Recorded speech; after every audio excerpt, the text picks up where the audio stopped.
Hello, everybody. Hi, Charlene. Hi, Campaign Terrain. Hi, Mia Geeked. And hi, Grimwood Games. And hi, Dungeon Matron. Hope you're all doing great. And Dr. Tom and Dr. Bruce. How are you, gents? You good? Doing great. Doing great. Okay, so the topic for today is con artists in history.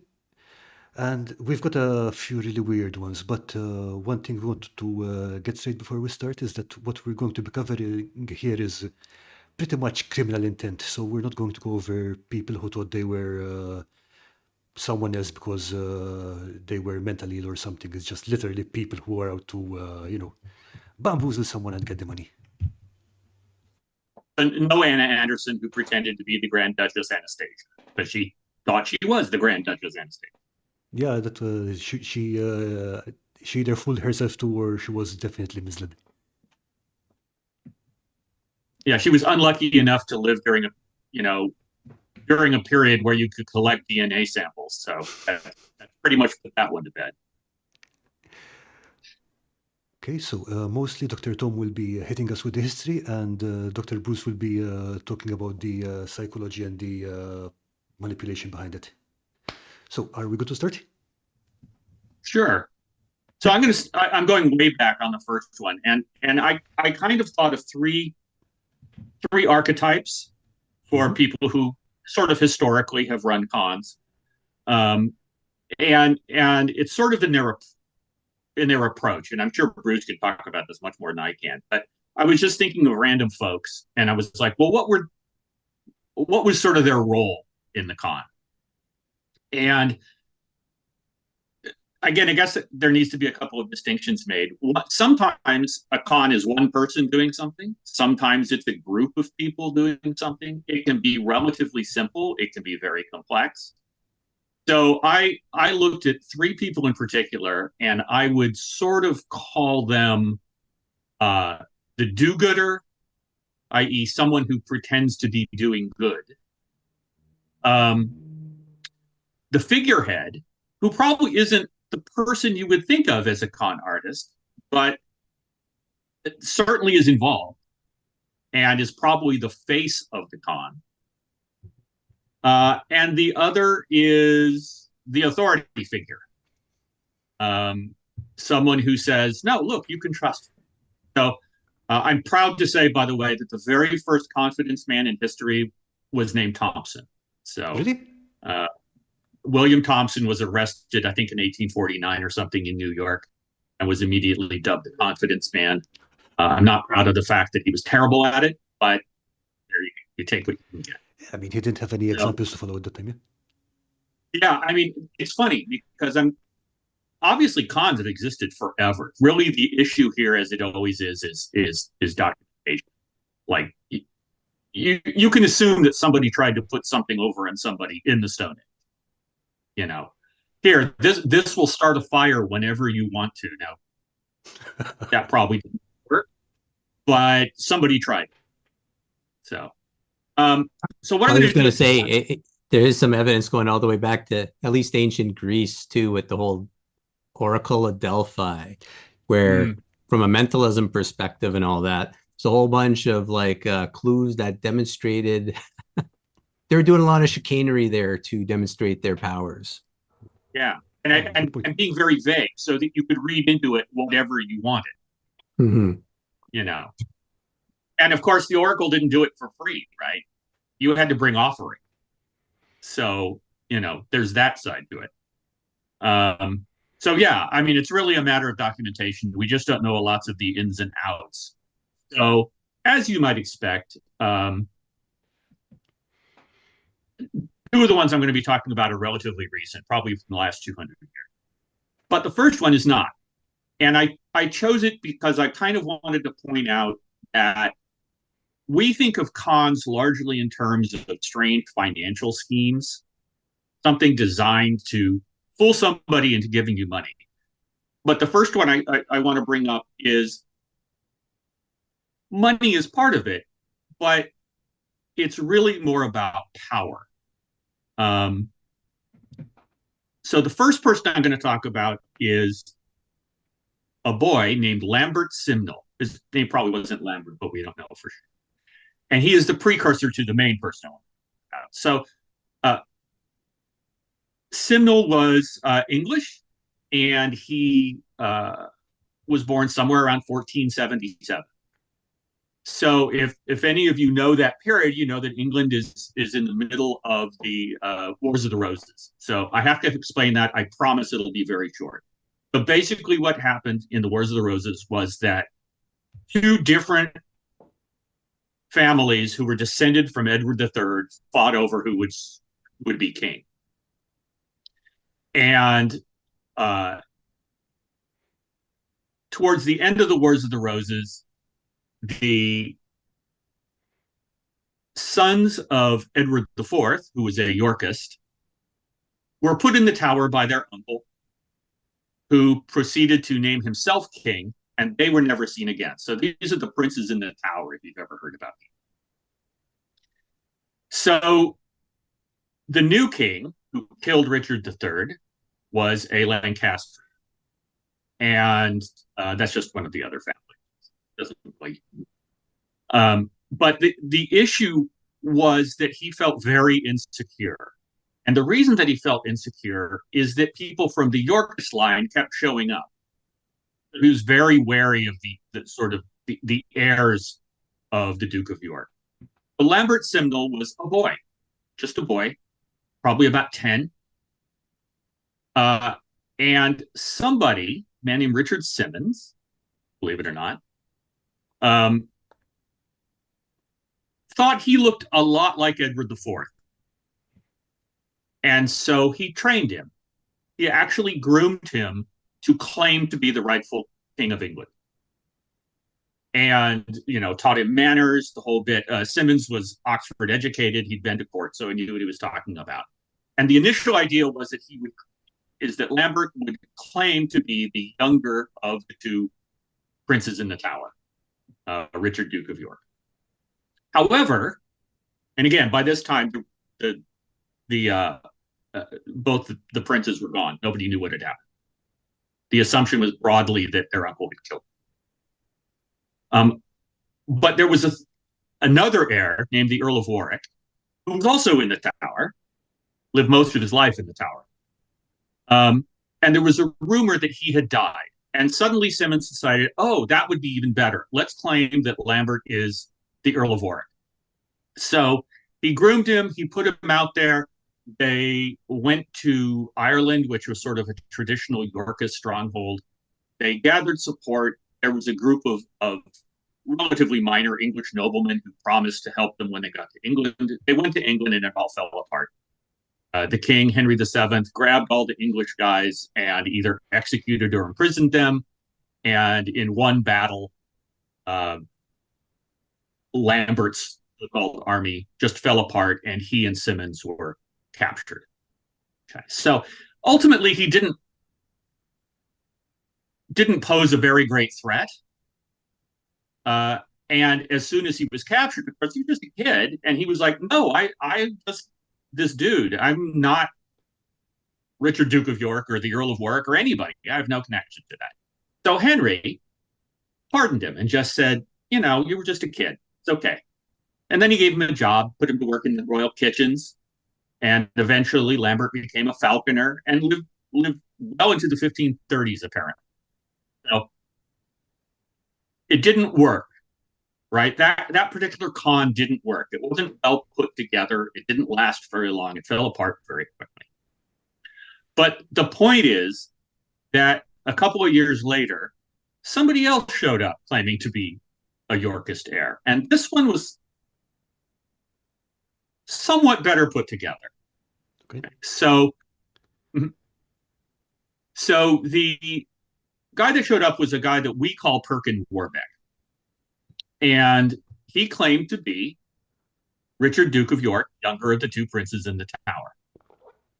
So in terms of a con, what Perkin is running is really not a simple, I'm going to grab some money and run. He's trying to grab a kingdom. He has supporters. He has people organizing on his behalf. He has armies.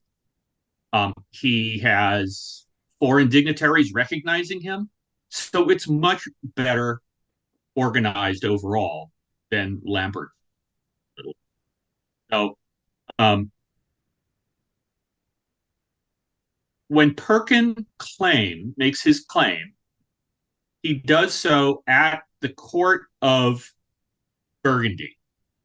And Burgundy at this point was an extremely powerful state in Western Europe, part a couple of years later. But the important thing is that the Dowager Duchess of Burgundy was the sister of Edward IV. And she recognized Perkin as her nephew and gave him money and troops and said, "You're the dude, let's go." I mean, they got to the point of actually creating, well, they're called jetons, but what they are is they're like little accounting counters. They look kind of like checkers. But everybody who messed with the economy had these jetons. They were to run accounts, and they actually minted them with Warbeck's face on him and called him Richard IV. So it's a visible sign of. So Warbeck went off with Burgundian troops with lots of money into Ireland. That actually didn't work very well, and he was forced to flee. He went to England. That didn't go well. He was forced to flee back to Ireland, tried to take the city of Waterford, wasn't able to, went to Scotland. And at this point, James IV was the King of Scotland.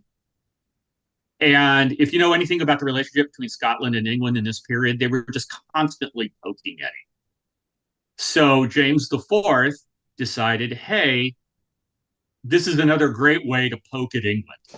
So he recognized Warbeck as Richard IV and undertook to put him on the throne of England. He married him off to a minor Scottish noblewoman, and the Scottish army invaded England. So at this point, you're like, well, maybe the Khan didn't start off really well, but he's got both Burgundy and Scotland on his side. This is pretty good. The organization is there, the money is there, and after all, it's like they say, none dare call it treason if it prospers. So if he becomes the king, he's not conning anybody. He's the real king. So it turned out James, of course, was really just needling Henry VII and wasn't really committed to this and he treated. And James thought he'd gotten whatever he could out of Warbeck and abandoned him. He went back to Ireland, got kicked out of there, ended up in Cornwall, got about 6,000 men together, started to march on London, and at the first sign of resistance from Henry's army, Warbeck fled. His army disintegrated, and he was captured. And like Lambert Simnel, he also basically confessed, "No, I'm not Richard, Duke of York. That's I'm a Flemish kid from the city of Tournai. He was good with languages, and that's all there is to it. And I was put up to this by everybody else." So Henry VII pardons him, but sort of because he's an adult as opposed to Lambert. He's like, "No, we're going to keep an eye on you." So he basically confined him to the royal court, and after a few months, Warbeck tried to escape, and he said, "That's a problem." So he put him in the Tower. His roommate in the Tower was the Earl of Warwick, who was the guy that Lambert Simnel was impersonating. So they kind of had something in common. And after a while, they tried to escape. And they weren't successful. And in 1499, Henry had enough and had them both executed. So this is a con that goes on for roughly a decade. It involves, the Holy Roman Emperor actually recognizes Perkin Warbeck as the King of England at one point. So it has all the resources you would think you would need to run a good con. And at the end of the day, no, it all falls apart, and he ends up beheaded. Or no, actually, sorry, he's hanged in the Tower of London. So it was for all the marbles. He got none of the marbles. But he had 10 years of wandering around Europe, which in his confession, he says, that's really all I wanted. I just wanted to travel and see the world. But I guess becoming the King of England was his pathway to doing it. Yeah. So, and nobody talks about those guys now because they failed, right? So they were not successful. Thinking about it, the con itself, I think, went swimmingly. It's the military and political follow-up that didn't really go through. Mm-hmm. Yeah, it's an interesting thing. Is he was always given just enough to keep him going militarily, and then he would lose it, and then they would feed him a little bit.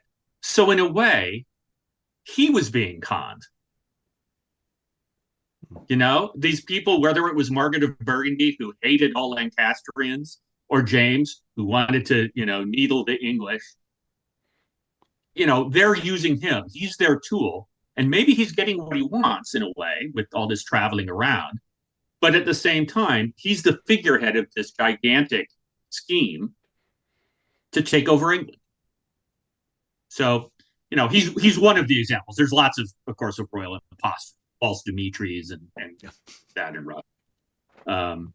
Yeah, well, it sounds to me like there's so many of them in Russia that they're just a collective called the false Dimitris. And you can have all the princesses too later on. But absolutely, yeah. But it sounds to me like this guy was, again, you promise like a poor person infinite riches, because I doubt he actually was doing it to travel. Perhaps that's what he told the king when he's caught, like, I'm a poor Flemish, whatever. Like, yeah, I only did it to travel. But who knows what he really was thinking? Like, yeah, you will be king and we will manipulate you. But as you said, like the fact everyone kept doing this because they all hated Henry, I guess. Yeah. Let's keep bothering Henry and let's let this stooge keep on going around doing it. Because clearly he wasn't very capable of being able to do things or think for himself. Otherwise, he would have maybe said, hey, how come this keeps going wrong over and over and over? Yeah. How many times do you have to fail before you go, oh, this is not working? Yeah. And why do they keep supporting me? And when they probably don't even, they recognize him, but it's not because they believe it. And then, again, I guess it's because for a con, the common person has to have a bloodline to royalty.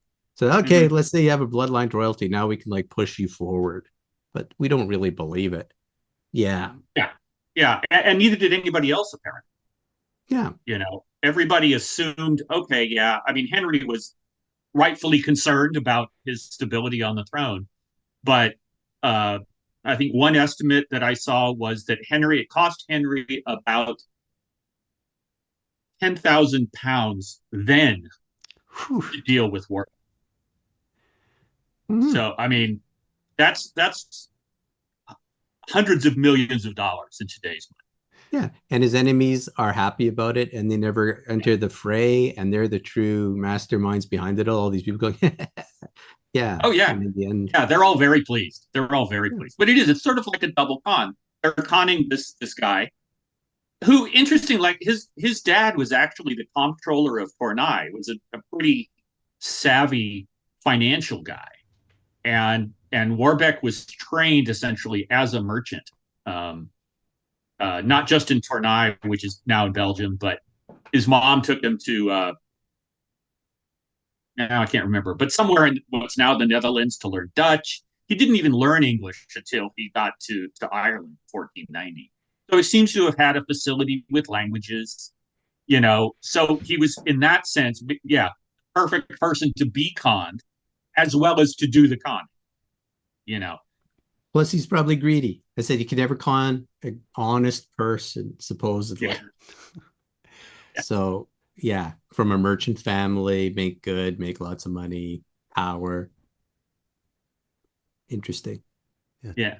So, Think about it. lots of them. And there are lots of other people who pretended to be king. Thinking about it though, the double layer quanting is also great for very long distractions. Say you've got some nobles who want to do something on the side without the king necessarily noticing. Yeah, let's keep Mhm. this whole thing running, and Well, and again, if you know the way the Wars of the Roses went, there are these sort of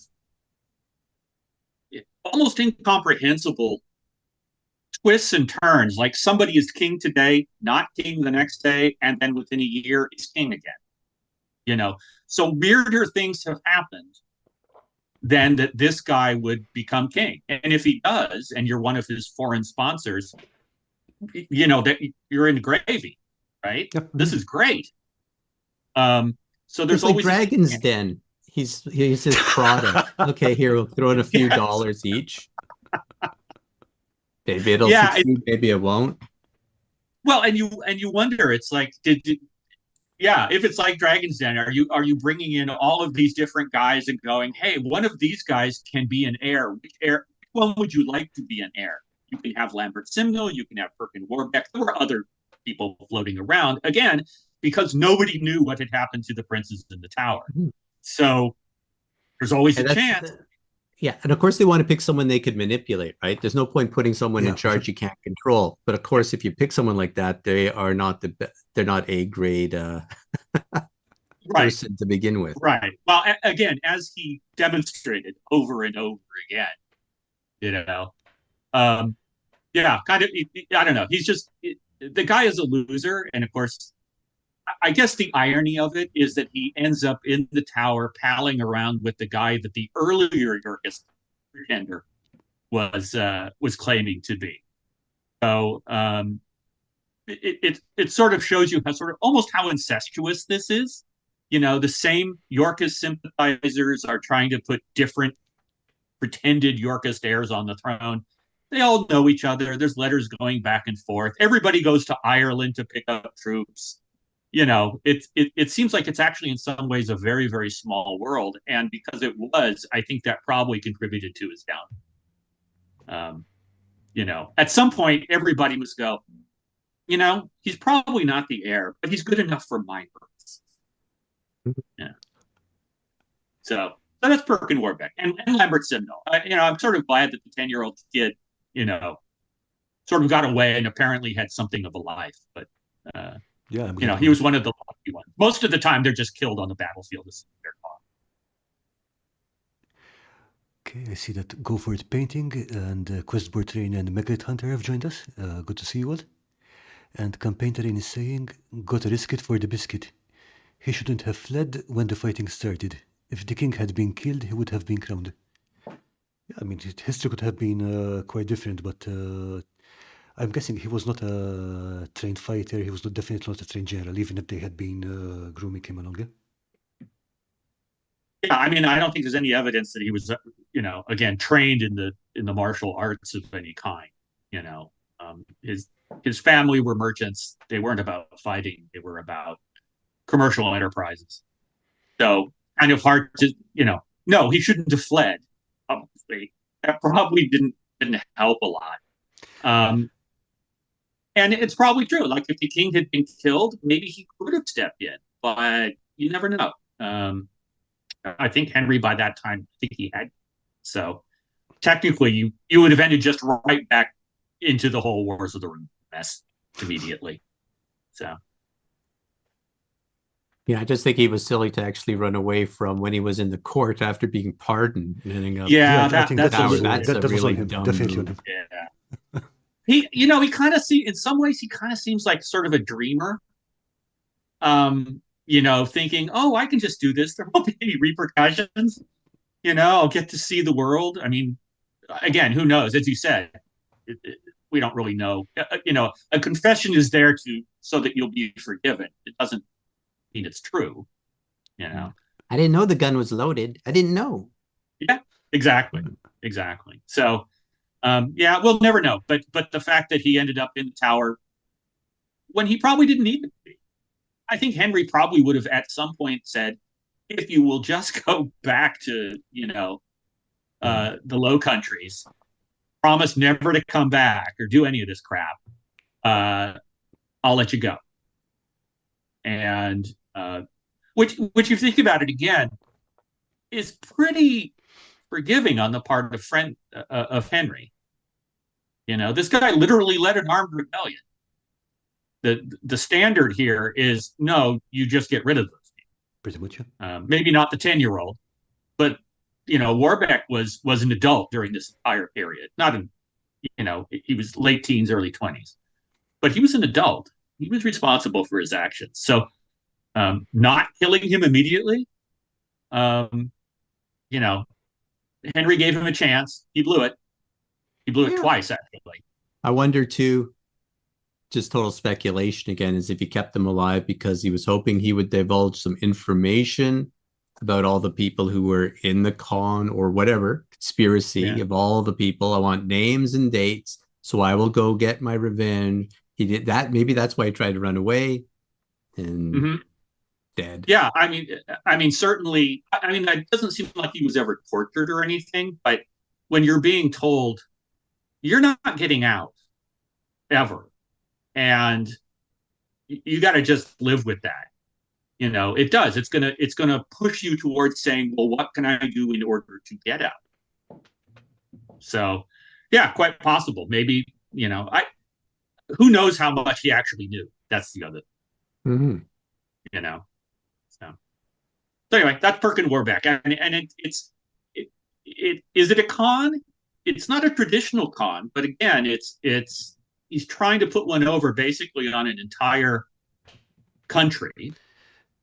And if he is successful, then he not only gets money, because that goes along with being king, but he gets power.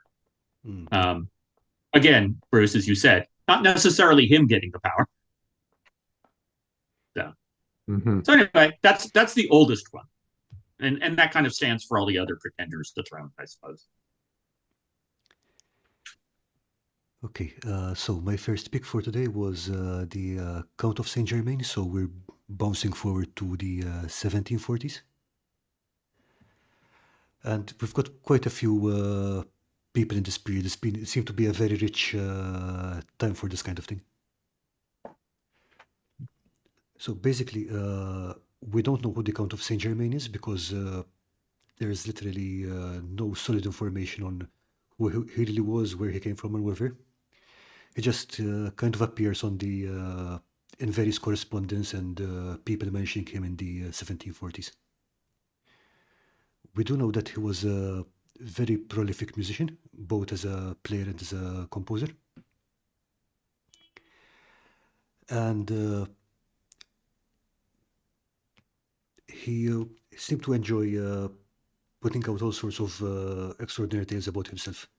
Not quite to Baron Munchausen levels, but he did make some extraordinary claims. Among them that he could weld diamonds together, that he could stave off aging, and he also claimed to be around 300 years old or something around that level. Now, with regards to some of the claims that are attributed to him, there was around the time in Paris a British comedian who used to impersonate him and make even more outlandish claims.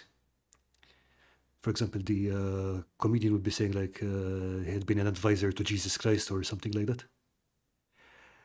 And people started to conflate the two. On the other hand, he never actually said, hey, I never said that. He just kept kind of growing the mystery bubble. We do know that from Casanova's diary, we know that the guy eventually made friends with the King of France, Louis XV, I believe at the time. And he persuaded him to have a laboratory set up for him where he could work on alchemy and making dyes for cloth, claiming that he would greatly improve the textile industry in France. But there's one particular incident where he became really famous for the whole immortality thing, where he was at a party and there was this elderly lady, the Countess de Georgie, I believe, and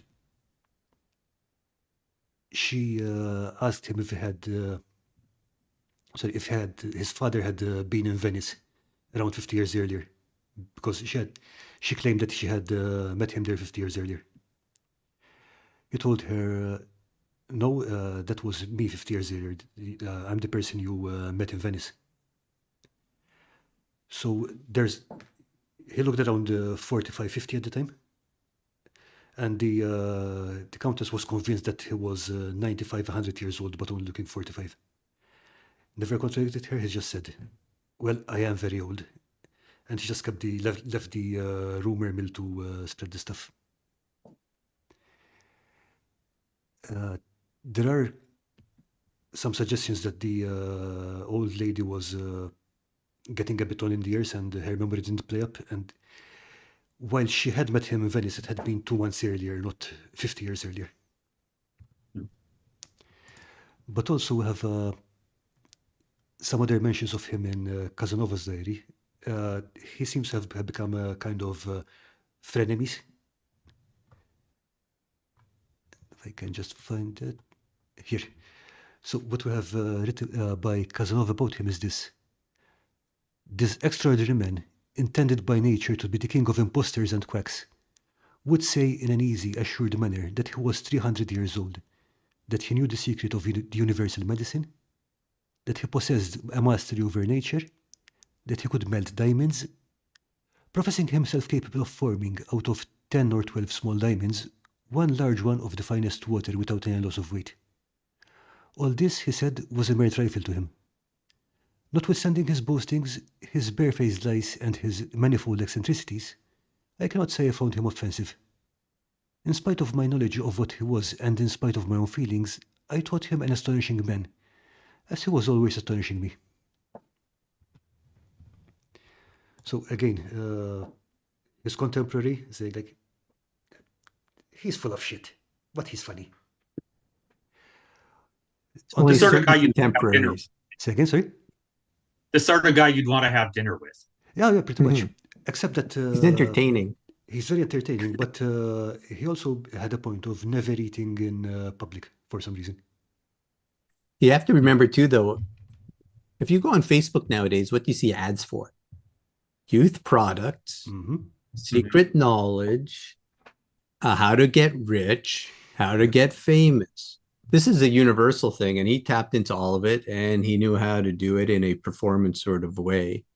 And that's what he was selling. And as much as some contemporaries said, yeah, this is all baloney, most of the average person, including nowadays, still falls for it. Like the people go, take this magical pill and lose 50 pounds overweight. You see all the ads. He was just doing all that and getting tons of money. Alchemy was a big thing back then. In alchemy, there's processes and ways you can actually pull silver out of like some sort of like base metals. Costs more to actually do it than what you get out of it, but it looks real good. And it was a huge sort of thing. And people want to get rich and people want to stay young forever.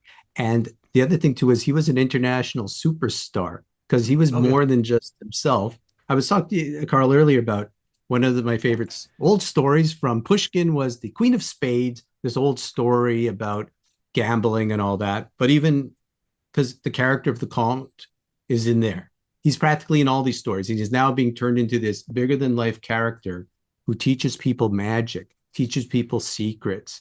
And we're also talking about Foucault's pendulum, even like Umberto Eco, who's saying, yeah, the Count de Saint Germain, one of the characters in it's pretending to be him too.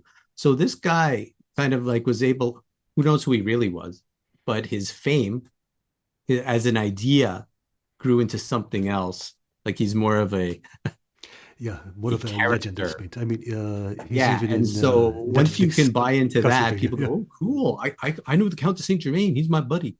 And again, who wants to have him look like a failure? Because then, if you're friends with him and want to believe in him, you want to support him to make sure you don't look like a fool later. Yeah, it's interesting. I mean, his approach, as opposed to, let's say, somebody who tries to run a con by really by sort of focusing and saying, I am this person, just this one person. In a sense, what he's running is a con where he says, I am everybody. I am so broad in terms of my knowledge and my abilities that almost everybody can find something in him that is attractive. Well, that's a secret too, is he doesn't really say I'm everybody. He lets Right. other people He do just it. by Do implication, it He yeah, for yeah. hints and drops things, but the comedian says this and this woman says that and all these sorts of things. And he just stands back and says nothing, allowing Yeah, people's imagination to fuel it. What, This yeah, way he he lets doesn't get other in trouble. people make the connections. yeah. One thing I picked up from this, I think, is that eventually he reached a level of popularity where he kind of became, like we have influencers today who are famous for being famous. So people just want to hang around with him just because he's very famous. Fame, youth, power, Yeah. money. That's what he was selling. And mystery, which people love mystery. Oh yeah, true. But I think that, Karl, as you said, I mean, part of it is also that he does seem to have had some specific talents, like in music. You know, some of this, there's sort of documented things. I mean, no, he's not creating a philosopher's stone, but he does seem to be a pretty good musician. So for you might not buy everything, but the fact that there do seem to be some things that he is talented at Yeah, I mean, sort of one of the things he lends was. strength to the greater Sorry. whole. Yeah, we call that the halo effect, right?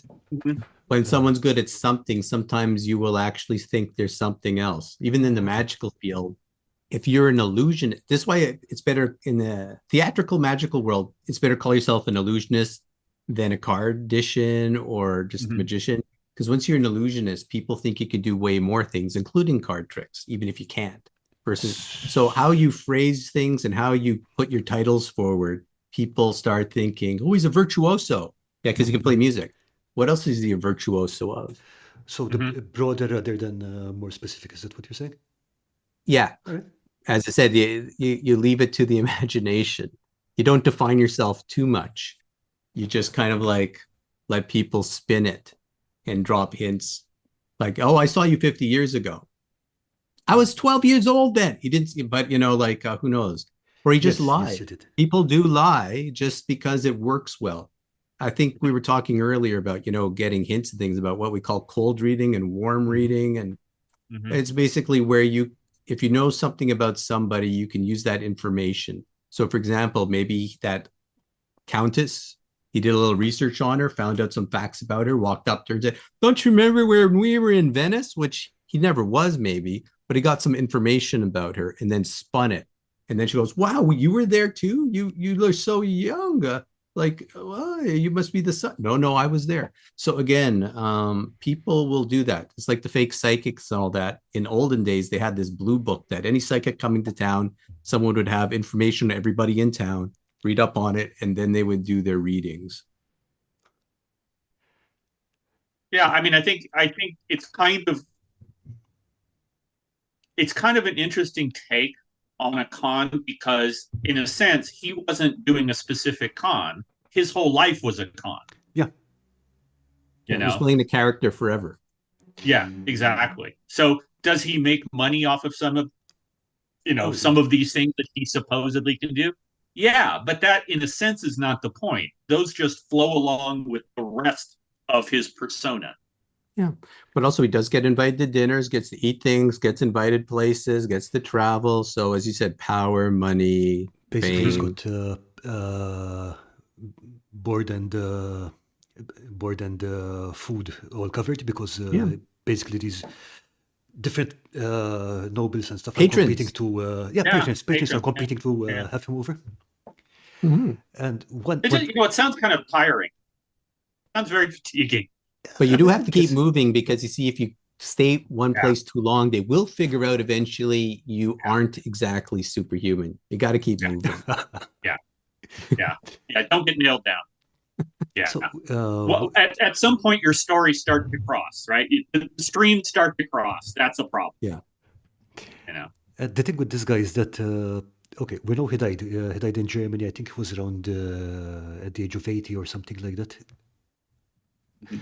But the thing is that people kept claiming that to have met him or to have seen him or whatever. There was even a gentleman in France in 1972, I believe, who claimed to be him. So people pick this up and just keep the ball rolling. Mhm. Yeah, it's amazing because you're talking about, again, as opposed to somebody like Perkin Warbeck, who was important at the time.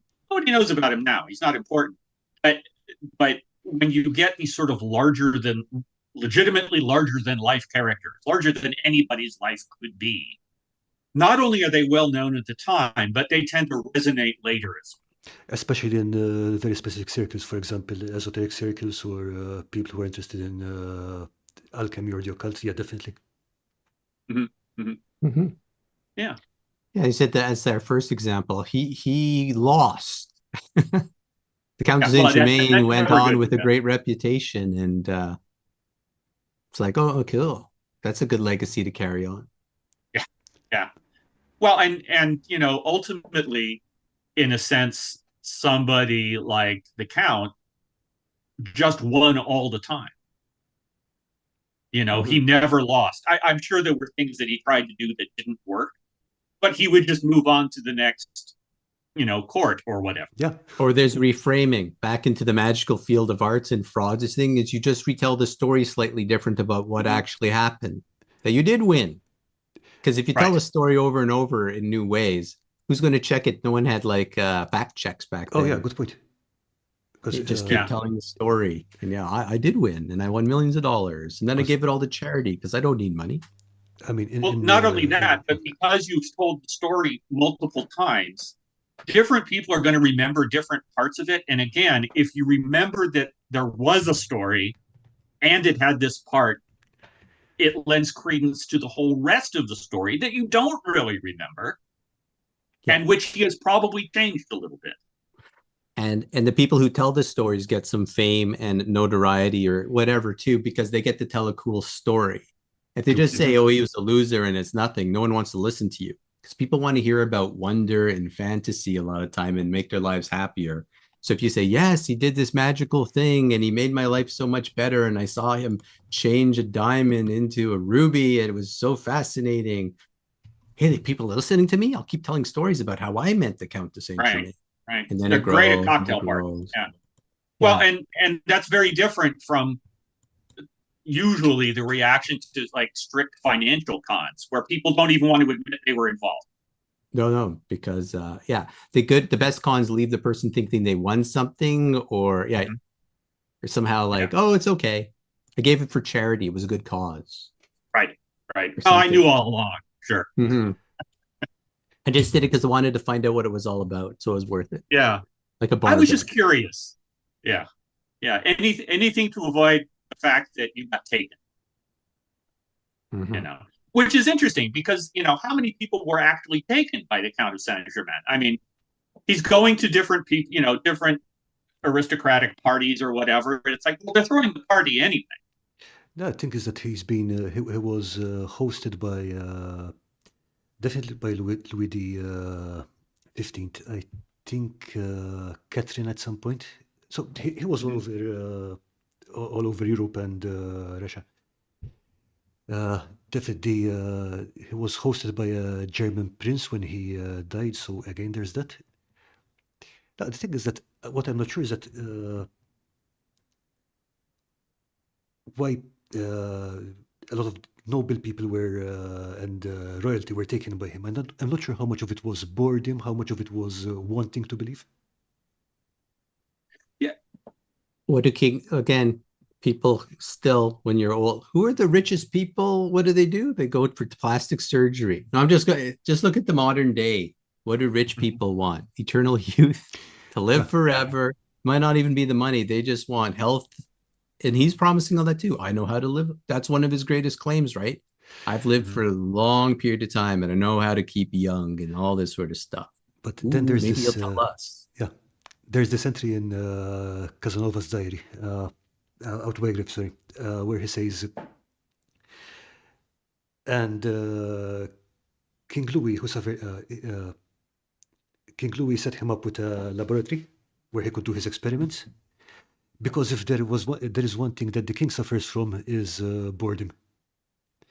Because after all, it takes a god to enjoy a harem populated by the greatest beauties, and King Louis is after all only a man. Yeah.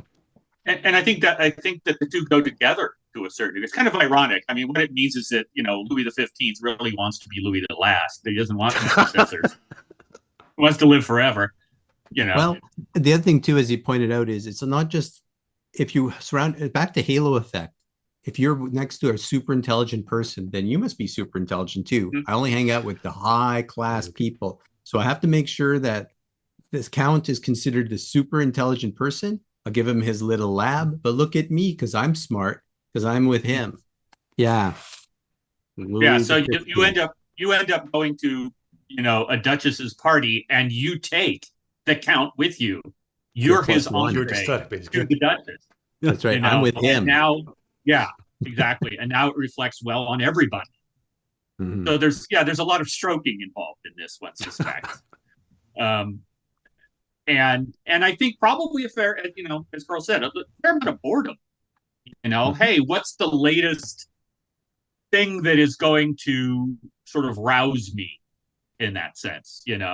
Maybe last week it was those two female acrobats from Genoa, and next week it's a two-headed cat.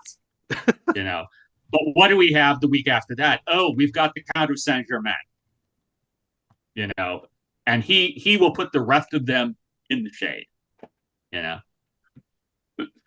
So yeah, I mean it's really interesting because he sort of lives his entire life as a con, and he does it sort of so seamlessly, so densely, that it's impenetrable. I mean, we still don't know really who he was, or anything. Yeah, And the other thing is what Bruce said earlier is that he's because part of some people claim he's immortal, some people claim he's a time traveler. It makes him so easy to drop him into various fictions and narratives. So it just keeps rolling on. Yeah, absolutely. So I mean, he's probably super happy about that. Yeah. Not only did I spread all of these wonderful stories about me while I was alive, but they're still spreading after I was dead. Not that he would ever admit he's dead, right? That's true.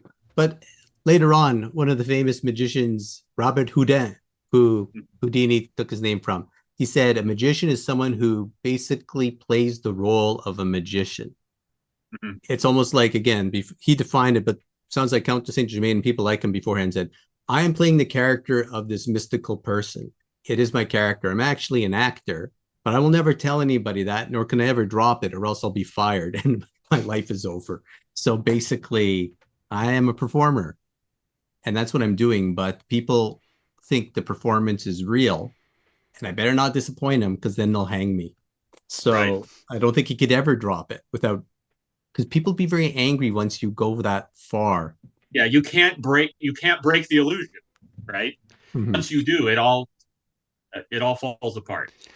Interesting. I kind of wonder, we talk about some of these guys, whether it was Cagliostro or Casanova or the Count of Saint-Germain. Doesn't it seem like there's a lot of these guys running around Europe in the 17th and 18th century? And I just wonder, to what degree were they in competition, conscious competition with each other?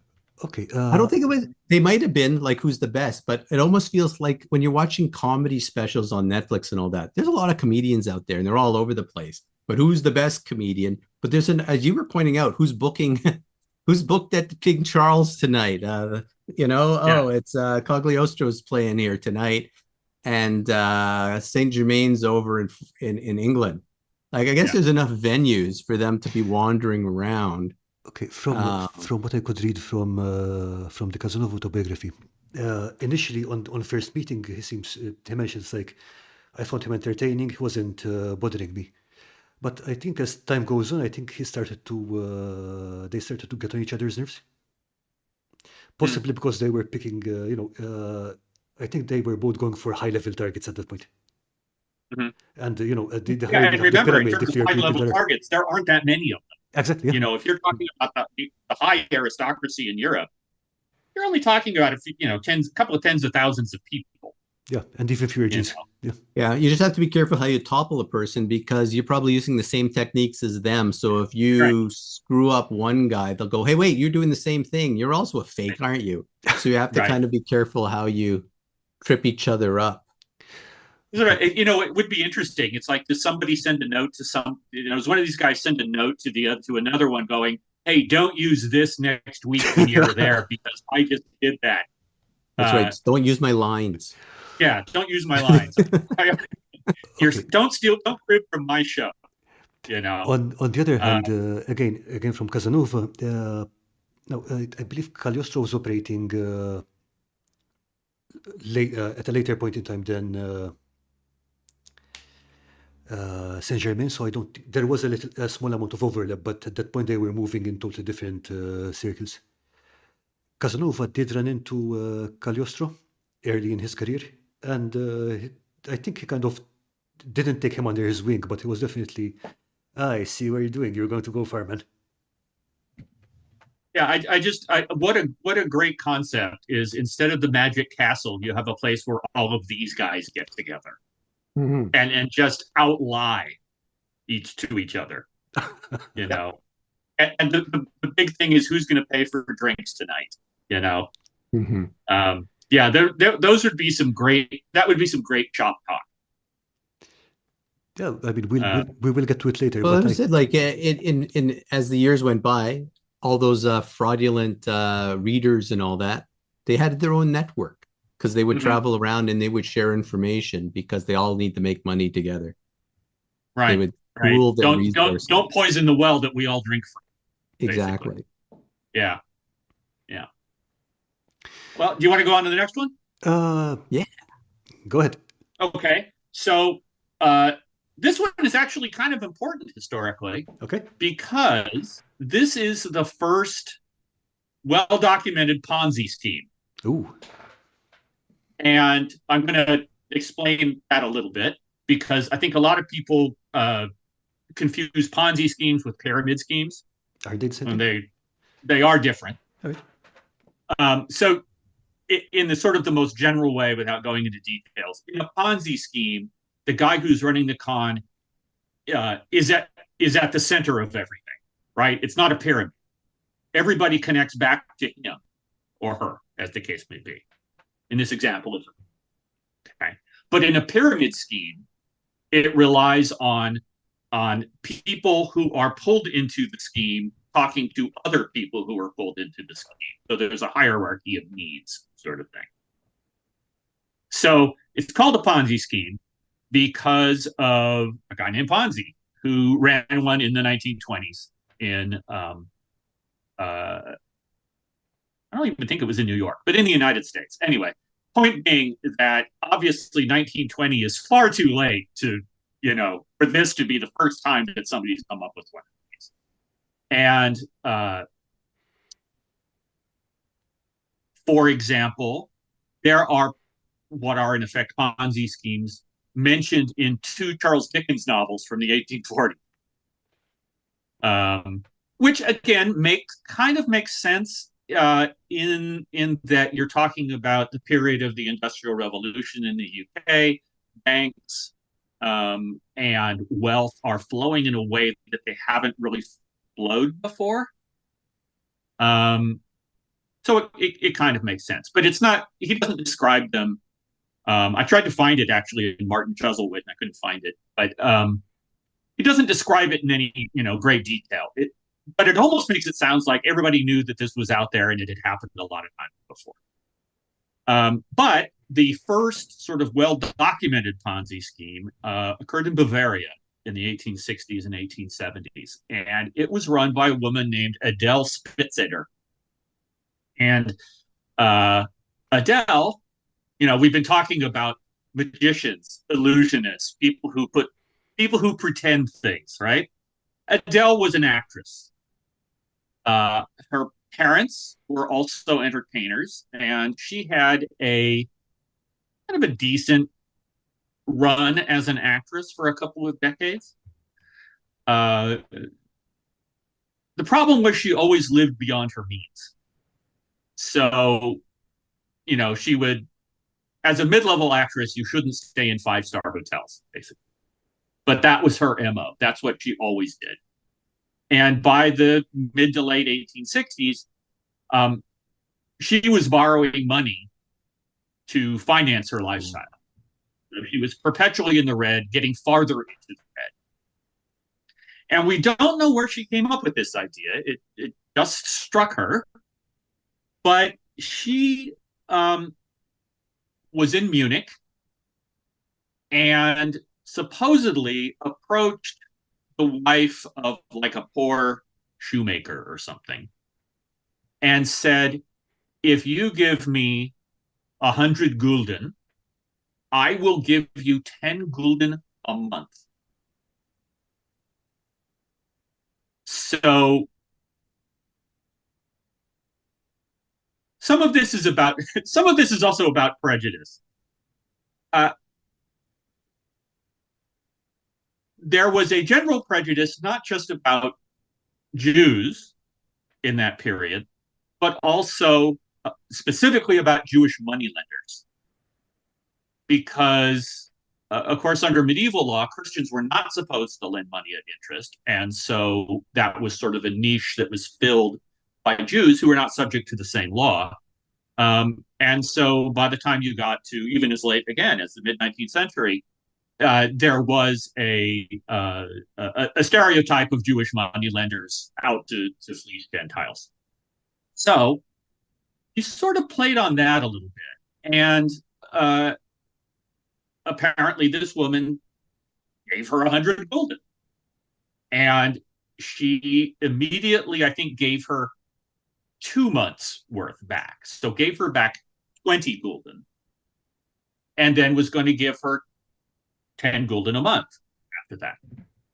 And so this poor woman came back home with her 20 gulden and told all of her friends, look, this is great. I gave her 100 gulden. She gave me back 20. And look at the deal that I've got. This is going to be so great.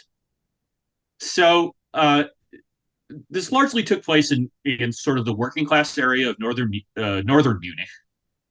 And so by and large, Adele sort of preyed on that area and its population. That area was poor, uneducated,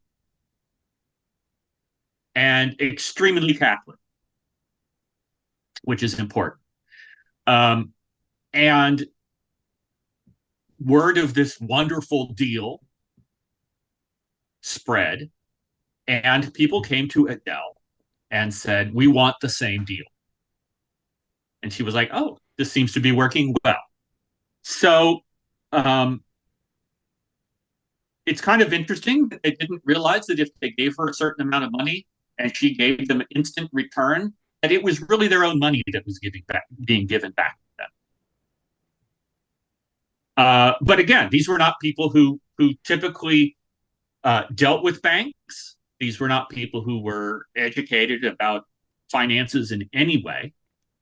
And as a result, she became very, very popular. And this is something I hope Bruce can help us with. They liked her because she wasn't a bank. She didn't look like a bank. She didn't operate like a bank. She also wasn't Jewish. She wasn't a stereotypical moneylender. She was this nice lady who, and we'll get into this again later, was very pious, very Catholic, who was giving them money. And the depositors just showed up like you wouldn't believe. Now, what makes it even weirder is, even though she eventually found that she had to, for legal reasons, found a bank, which was called just the Spitzer Privatbank, the Spitzer Private Bank, there were almost no banking laws at the very time. So there was not just cracks in sort of the legal edifice that she could crawl into, there were gaping holes. So her bank was not run like any bank that you've ever seen. Certainly like none that they've ever. For one thing, there was no bank building. You didn't go to the bank, right? You went to her hotel. And that's where she conducted her business. And later on, when she bought a house and did it out of her house, the people working for her weren't accountants. They didn't look like clerks. They basically had no accounting, I won't say ability, but no training at all. And if you made a deposit, they just put your name on a list and the amount and the date. And then again, because most of her customers were illiterate, it would be marked by the depositor. And that was it. The money didn't go into a vault. The money went into a bag or into a cupboard. And that was it. That was the way the bank worked. And in a weird way, even though, we would go, you've got to be kidding. That was comforting to her clients because it meant that they weren't at the mercy, in a sense, of either the Jews or big financial institutions that they had no control over, no knowledge of. Okay. She, even though she was clearly wealthy, she seemed more like them. She never promised to invest the money. She just said, again, give me 100 gulden, I'll give you 10 gulden every month. And she just took these lists because when you don't worry about books, I'm saying, all you need is the list and the date so that you know who to give 10 gulden to every month. She lent money to local newspapers. They were almost all suspicious of her at the beginning. She actually ended up owning several of them. Okay. So at that point, of course, they started to support her. She started, I think it was 12 soup kitchens for the poor. So again, she's wonderful. What a benefactress. The Catholic, she was ostentatiously pious. The local Catholic clergy were all on her side. So almost everybody in northern Munich ended up depositing money in her bank. She started buying houses in Munich. And by 1872, she was probably the richest woman in Bavaria. And of course, living high on the hog. I mean, that was the whole purpose here, right? Was she financed her lifestyle.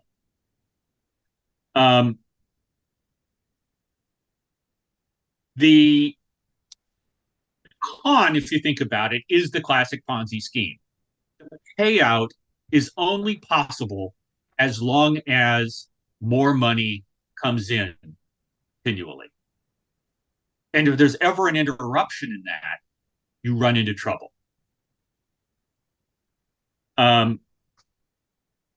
And eventually, she did have, there was one, I can't remember the name of it, but one Munich newspaper that was absolutely her enemy day one. She never managed to influence it at all. And in fact, the government was watching her pretty much the whole time because this was, something of a phenomenon. But again, the banking laws were almost non-existent. And it took until 1872, I think it was, for them to finally, as she ran out of customers, to finally be able to sort of clamp down on her and go to her house and grab all the money in cupboards and to sort of these disorganized lists of customers, and really get a look at them.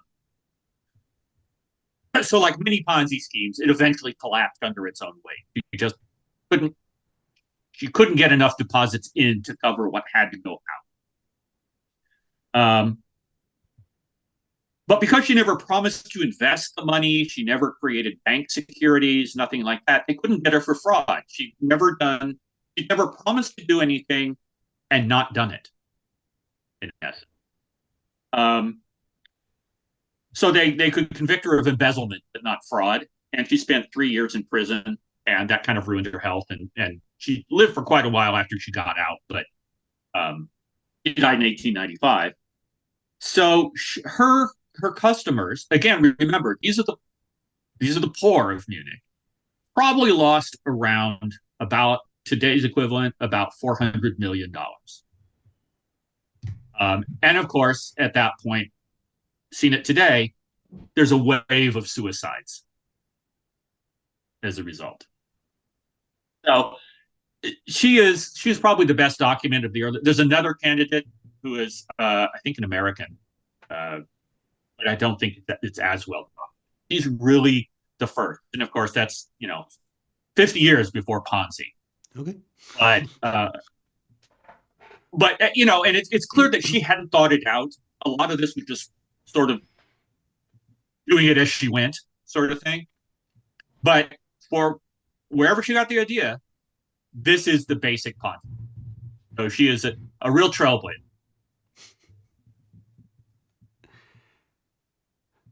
I said, yeah, I don't know if the idea was, as you said, planned versus it just became clear to her how to make more and more money and not worry about looking to the future. Because maybe she wasn't she seems smart, but maybe not, in the sense like she actually linked into a great human need for greed and wanting to feel special. Because again, the people she's working with are not smart, illiterate, and so on. They might be smart, but they can't read and they're not familiar with banking. And as you said before, like, she's one of them. Not only is she familiar, she's not a bank, but more than that, I don't know, but have you noticed, like, even on when people program their phones, most people make it a female voice. A lot of the banking is men. Women and the maternal and all that, my mother and the female will never hurt me. That's an aspect that sometimes come into this. I'm going to help you. But again, she also had a thing going, social proof, which was the first person. If she was super smart, she would have just hired some people just to say this anyways. But just running around going, look at this great deal. Look at this great deal. And so the word is spreading and people are running to her. So look at this, cool. But again, more social proof as she buys, you said, institutions that print news. Mm-hmm. That's also can spread her word. And what a great person she is, and all the charity she does, which is probably a drop in the bucket compared to everything. So she has the social proof. She's got her maternal look. She's like, and again, it's a secret thing. It's not like a bank. It's a kind of bank, but it's not like any bank ever. So it's like, you're special. You'll be part of this. It's the greatest deal ever. And yet this happens constantly all the time, even nowadays. Go back on Facebook and all that about how to make money. Tell people, buy my book and become a millionaire. Buy my book and become a millionaire. I mean, it's not a Ponzi scheme, but it's people saying, how do I get rich quick without actually looking at this? Doesn't make any sense. Or those stupid emails that come around saying, I want to transfer $10 million to you, but why do they keep happening? Because people keep falling for it. Because people, until they get burnt, for the most part, are good-natured and want to believe people, because most people think that way. Until they don't want to believe there's such evil in the world until they're faced with it. So they're going along. And after a while, again, once your money's already in it, you're hoping and praying that it'll all come out till it doesn't. So it can go on for a while. But yeah, Bernie Madoff and all the rest of them, they will get caught eventually. They will always collapse, or you have to take all the money and run for it. But most people don't seem to, because there's nowhere to run to. But yeah, I think all those different psychological factors is what plays into this. Special, social proof, all this stuff going against the grain. And again, yeah, Catholic versus others forms of things people can identify with. She can never betray us, and she can bald-faced lie. And maybe, again, her plan was maybe she was going to pay it back to first person with some interest. Who knows? And then she realized, oh, I can lie. And the greed got to her too. Because again, the greed could have transformed her into this kind of like money grabbing person. And here we are. How much is like my neighbor did it, so it must be a good idea. Or all my neighbors did it, I'm going to do it too. How much does that factor into the buying? Well, I mean, that's the social proof. And it's like, I'm going to miss out if everyone else is doing this. Why am I stupid and not doing this? Yeah. And not only that, but if you introduce some of your neighbors and they go to her, give her money, and get back their dividend or whatever, now you're all in it together. And it's further proof that no, this is fine. See, I did it. And the person who introduces this to their neighbors has a you know, their status is elevated. There's that too, yeah. Yeah. As you said, it's kind of similar to pyramid, not totally pyramid, but there is a kind of angle to it that they'll keep getting paid their monthly fee until there's no money. But you have to bring in more people so you can do it. Right. I mean, it's kind of an interesting thing because I think this isn't, again, super targeted, like, give me this and I'll give you that. And then there's no follow through. This is, again, probably not at the beginning. As you said, it's sort of like maybe after she did that first one, she suddenly went, oh, hey, this is possible. But the fact that she actually goes after the newspapers and the soup kitchens and everything, she is doing everything that she can do to provide a support system for the con. Yeah. There's a logical fallacy, or you can call it a cognitive thing. I don't know if you've heard of ableism, but it's the concept that if you're able to do this and there's weak people out there that will fall for it, you're totally justified to do it. And I have a feeling that's her mindset. Only because you were saying before earlier how she had to live larger than what she could afford. In her own mind, she believed she deserved something more, regardless whether she earned it or not. And here she is saying, oh, these people are stupid enough to give me this money after a while. It's totally fine. I'll just keep taking it. Because why not? I should be living the best life because I'm special. And she believes it. And she's just such a special, wonderful person. Just everyone goes, wow, she's so wonderful. Yeah, I mean, I think one of the really fun cognitive disjunctions in this is that people would go to her bank and literally see that it was completely disorganized and there was money lying around, and they would go, that's better than a bank that actually physically secures my money and keeps records. To be fair, banks have a lot of in a weird way, they might think it's like it's so open and transparent and it's so friendly and like versus going, wait a second. And again, they're not the most educated people to kind of consider how does this actually work. So it's like having mom keep your money for you. Yeah, kind of thing, yeah. Exactly, and that's who she was. Yeah. I've been thinking about it. I mean, like if you show me a ledger, it's like, oh, that's a lot of numbers, man. Give it away. So I can see why they would be like, yeah, okay, I think this is better. Yeah, I mean, I guess I suppose the tragedy. I mean, most of the people, as an example, most of the people who invested with Madoff were pretty well off anyway, right? Yeah. These are not. She. It isn't just that they deserve to lose because I can fool them.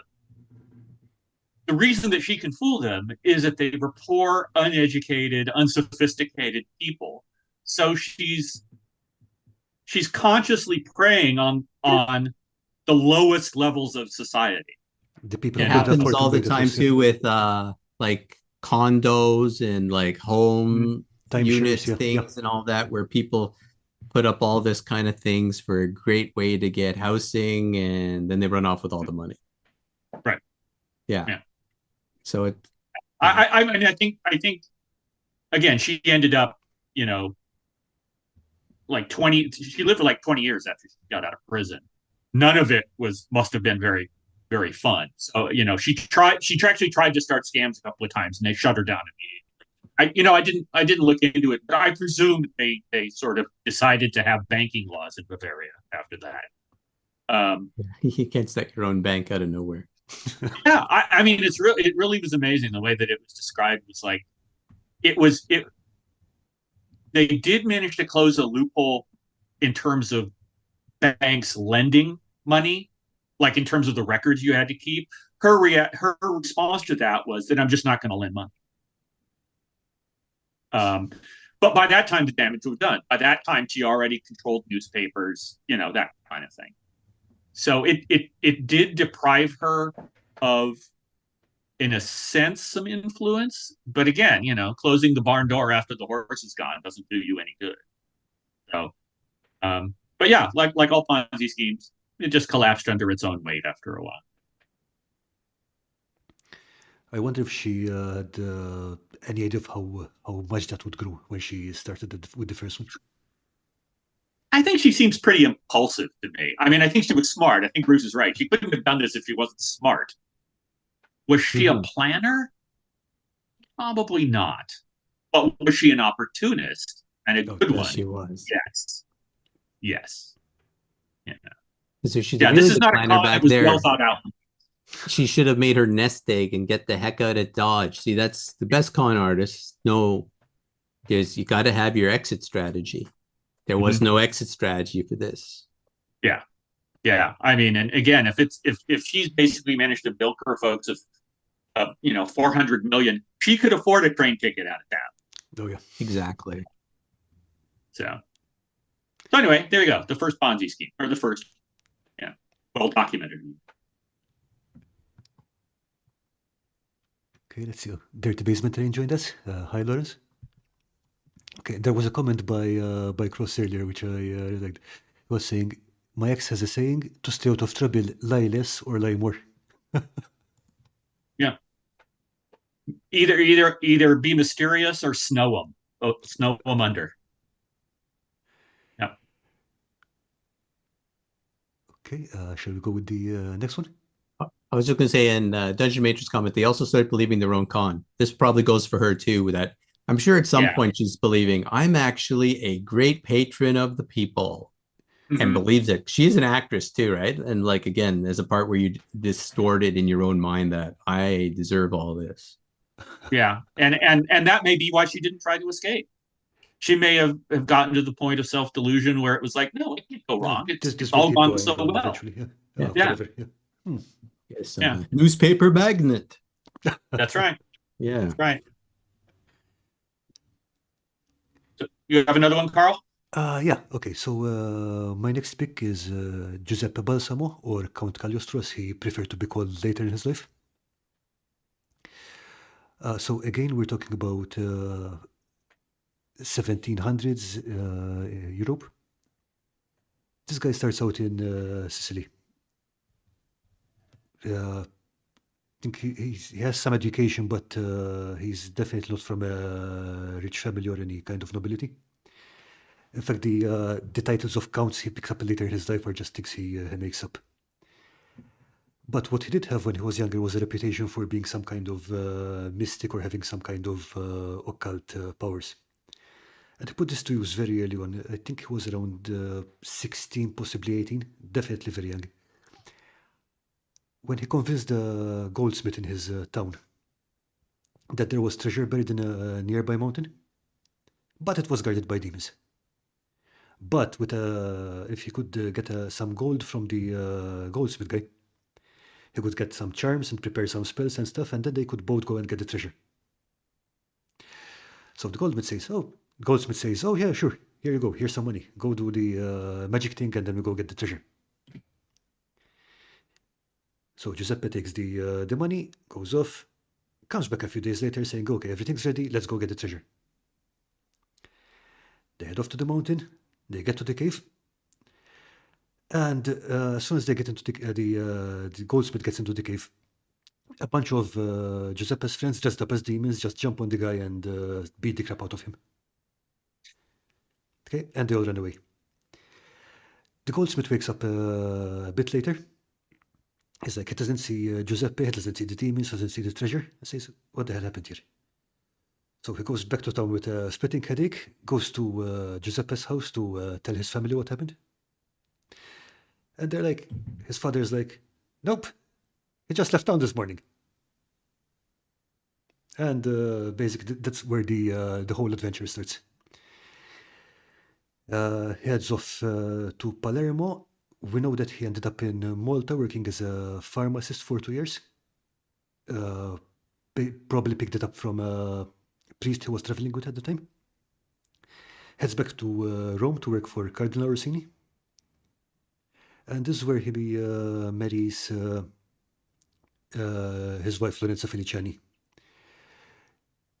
It's one of those things, age difference used to be a bit bigger way back. It was normal for people older men to marry younger women. In this case, the difference was large enough that her family was commenting about it. They didn't like it. Because I think she was about 13 or 14 at the time, and he was well into his 20s. So it's pretty clear that he started grooming her to use as bait in his schemes. Which is, again, when they run into Casanova later on. He does say that she was trying to pick up guys, and if he hadn't been sick at the time, she'd probably have picked him up as well. But that's a bit later on. So they start traveling because Rome becomes a bit too hot for them after a few forgery scams. And eventually they get to France. In France, they ran into Casanova. Sorry, I'm jumbling this up a bit. And this is where you asked earlier, how did different con artists and stuff treat each other? Adventurers, if you want to be polite. So at one point, Balsam asks, through his wife, asks Casanova for a letter of recommendation. Casanova writes it for him and sends it back with his wife. Later that evening, the wife comes back with the letter saying, "Hey, we don't need this anymore. But before you put it away, could you check it and make sure it's the same letter that you wrote?" So Casanova checks it. "Oh yeah, this is definitely the letter I wrote this morning." And she's like, "Nope, no, it's not." And she calls in her husband, who comes in with the original copy of the letter. And then Casanova compliments the guy on the quality of his forgeries, tells him to watch out because he could come to a very bad end with that. But it seemed to be a very cordial kind of thing. It's like someone showing off his skills. So let's see. They get to France, where eventually Balsam enters the service of the Cardinal Prince Daron. And this is where things get funny because at this point he gets arrested for a scam, which he was not involved in. Like, of all the things, the one scam he gets arrested for was one that he was not involved in. And it was a pretty amazing one because it was serious enough that it was it was the final nail, one of the final nails in the French monarchy's coffin. It was one of the causes which led to the French Revolution. There was other stuff, but this was just one of the other push over the edge. So what happened was that there was a certain Comtesse de la Motte. It was not really Comtesse again, but people like to give themselves titles. And let's put it this way: she became the mistress of Cagliostro's boss, the Cardinal Prince de Ron. So first he starts getting some gifts and stuff out of him and picking his brains. And one thing she found out was that the guy thought he could become the Prime Minister of France if Marie Antoinette wasn't angry with him. They had a falling out a few years earlier, and she never got over it. But he was convinced that Marie Antoinette was the one person keeping him out of office. So she came up with a plan and convinced him that she was really Marie Antoinette's bestie, and she could get in a word in for him. And he says, yeah, okay, let's do that. And she starts soliciting money from the cardinal, saying, oh yeah, this is for the Queen's charity, this is for the Queen's other charity, this is for this is for that. Eventually she finds about this diamond necklace. And it's a really heavy beast of a necklace. I forgot how much it was, but it would be in the hundreds of millions of dollars today. And she convinces the cardinal that the queen would very much like that, and if he bought it for her as a gift, she would be very happy. She might let him become prime minister. He goes, okay. She forges letters claiming that they're from the queen, passes them to the cardinal, just, egging him on. She even hires a prostitute who looks a bit like the queen in the right light if you squint a bit. And she arranges a meeting where she's, the queen is standing all the way over there, the cardinal is standing all the way over there, because, meeting up directly would be inappropriate, and she's acting as a go-between, just to convince him, yeah, that really is the queen. And they agree to buy the necklace in installments.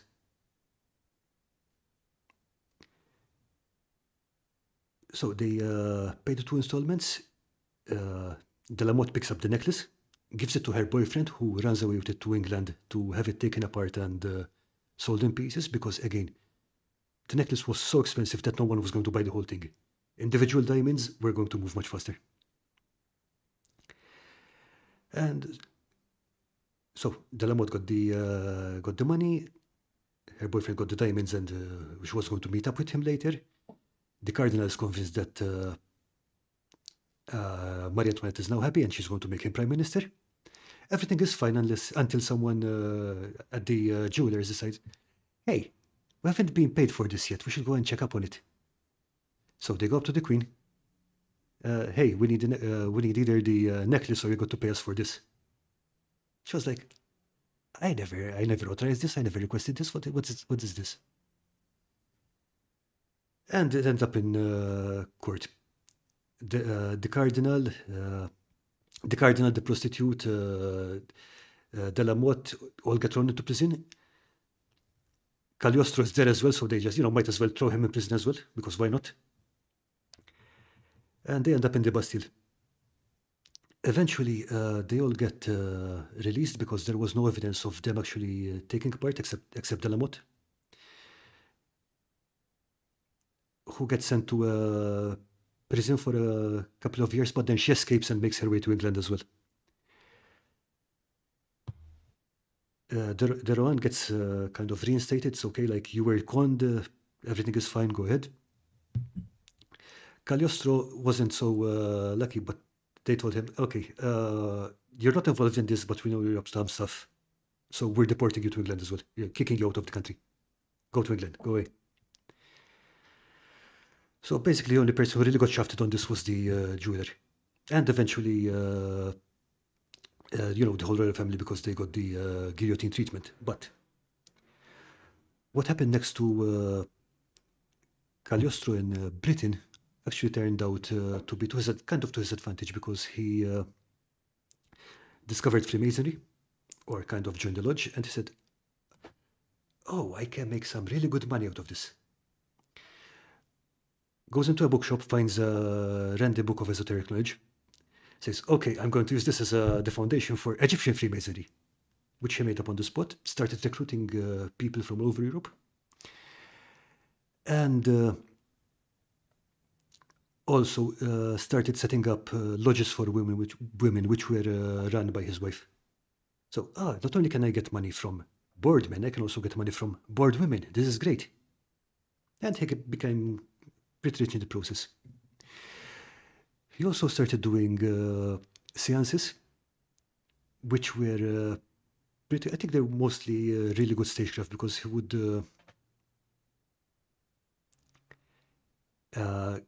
ask people who they wanted to meet, sit them down at a darkened dinner table, and eventually some actors would come out all made up.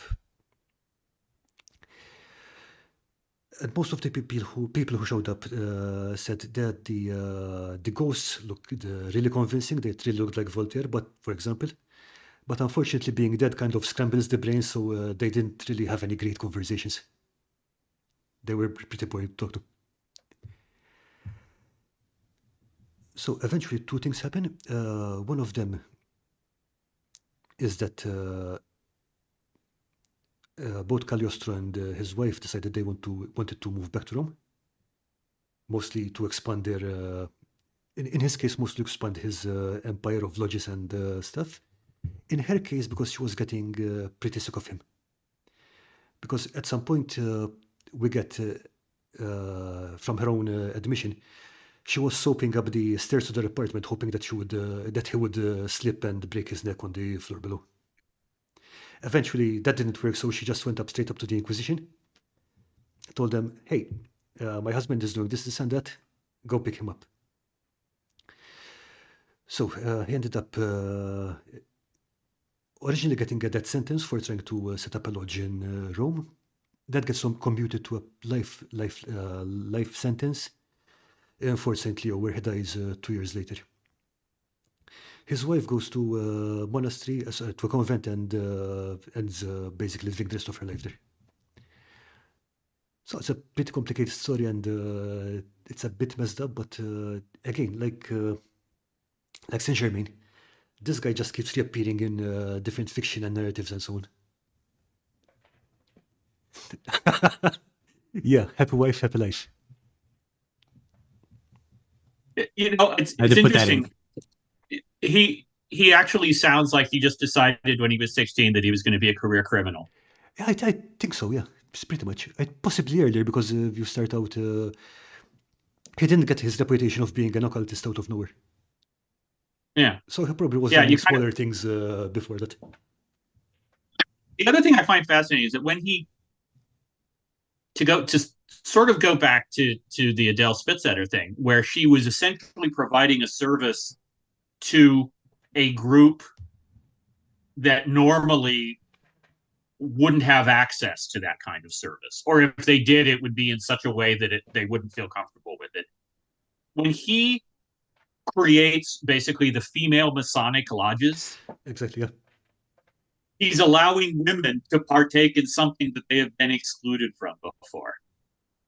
So, maybe there are some husbands that aren't happy that these are there, but it doesn't really impinge on their world. So he's again kind of found a gap in the social structure, and he's providing a service by filling it, and incidentally making a lot of money at it at the same time. Okay, that point is really great, because we'll get back to him later, but he's a conman from the 1930s, 1940s, and that was exactly what his MO was. He literally stated, okay, but we'll get to him later, but it's a very good observation. Yeah, I think that's the great thing about it. A con that doesn't have to fight against something that's already in place is probably a good con, has a better chance of success. Yeah, well, yeah, and I always went about these female Masonic lodges and all that, with him being the hypnotically mesmerizing, animalistic fella he is. Maybe he did piss off some of the husbands for other reasons, as well as his wife again. And as I always put down, and I always say this to my wife, even though she rolls her eyes, but it's true. Happy wife, happy life. Don't piss off your wife. That's what brings you down. Well, especially when she's your business partner. She effectively is. Yeah. That's not a good thing. Yeah. Started believing his con again. Started to go to his head. But again, he also understood that you needed to move around. You always have to move around, or else yeah. Count Saint Germain, he knew that. Yeah. I think, but you also have to keep your partners. If you're going to bring your wife with you places, you better make sure she's on your side, or whoever your partners are. Yeah. What is that? 3 people can keep a secret if 2 of them are dead. I think in this case he tried to be a bit more settled, because he did hang around in the same places for several years. But mostly, I think in most cases, I think he knew when time was up and had to get out of town. Mhm. Yeah. Well, Yeah. usually, or he got in trouble with the necklace and all that sort of stuff. Sometimes I guess you do make enough enemies if you get too popular, right? Once you're popular, people will want to wipe you out. But I guess he was, yeah, he Well, stuck around. and again, when he's with the affair of the diamond necklace, he's not dealing with like some provincial aristocrat. He's at the heart of the royal court. Oh yeah. Mhm. So, technically, yes, if Louis XV wants to just say, okay, that's it, He could. Yeah. then that's it. So the stakes are a little higher there. Um, I don't know. It's kind of interesting. He doesn't seem to have like run the same con over and over again. He was quite happy to branch out and try something new. Oh yeah. Yeah, definitely. Uh, He liked fit variety. it to the circumstances. We certainly like the mystical angle too, whether it's seances, little demons, and all the rest of the fun stuff. Because Yeah. people still love mystery. That's Yeah, the yeah. whole thing about that mystery to attract people to these things. I was telling Karl too before we started, Arsène Lupin and all that. Mhm. There's all this kind of stuff in it too, and the Countess Cagliostro descendant in it. So yeah, again, he did make the jump into popular literature over the years. I think Alexander Dumas wrote Yes. something about Yes. him too. Yeah. Yeah. It, it, Well, it, the it diamond did necklace affair is basically in Dumas as well. Yeah. in several And films. Yeah. by the way, I'm going to recommend that people watch the latest French Arsène Lupin series, Is Yeah. which is set in the modern day and is not about Arsène Lupin. But that the one from it's about 5 years ago? I think something like that. no, they Yeah. just came out with the third season. I think just late This is last third year. season. Oh, Season. nice. Okay. Yeah, there is a third I always season. saw the first two. Okay. Yeah, I Good to thought there know. were I only thought be they two as finished it well. off. Yeah.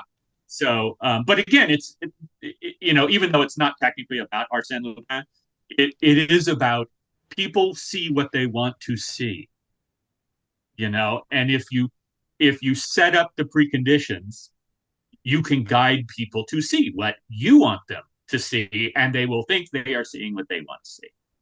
So, it's a con, it's very definitely a con. But yeah, so here we are, several hundred years later, and we're basically still dealing with Oh yeah. that. But I think the idea that sort of the mysterious part of it, and that includes the lodges, by the way, which, remember, are secret lodges. Then they have things that there are rituals that go on within them that may not be divulged to outsiders. And things like that suck a lot of people in. It's like this vortex of chaos kind of thing where it just sucks you in. Mhm. And and And then the lodge actually, masters and all of them. It's not a pyramid yeah, scheme again, but it's kind of is in the sense like we'll all go along with it and we'll all make our cut. yeah.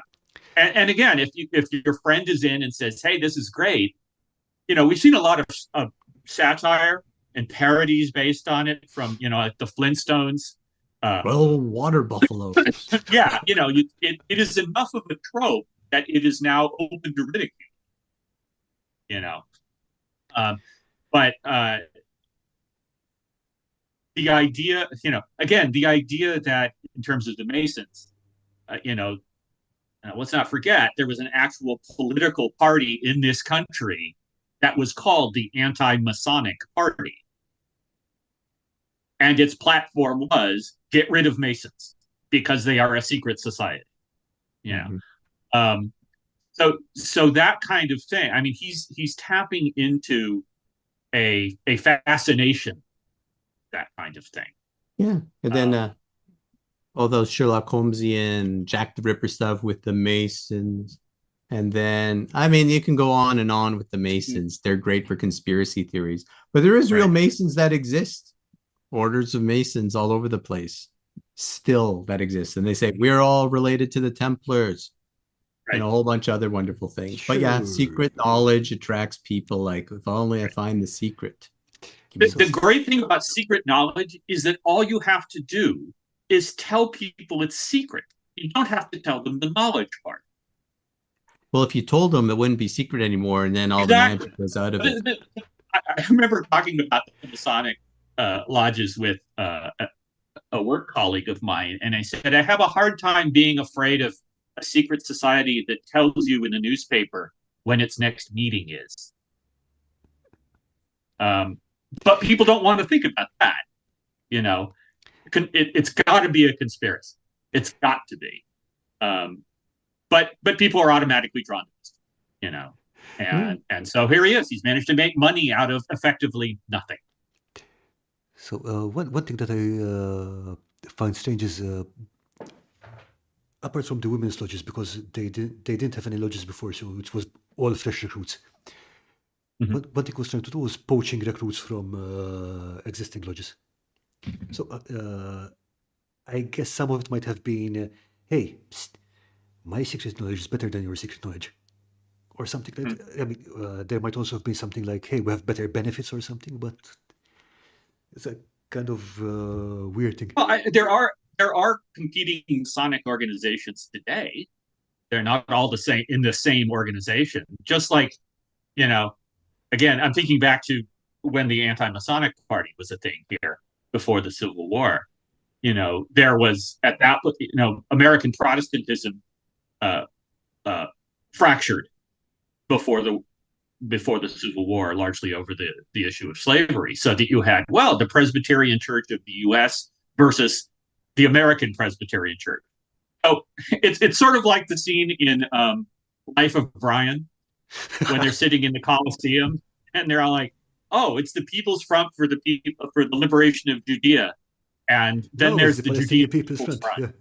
You know, it's the one guy sitting over here. But you can, if you watch Netflix, they always have the latest cult expose, which is pretty much all set up the exact same ways as a lot of these different things. So there's tons of them still exist.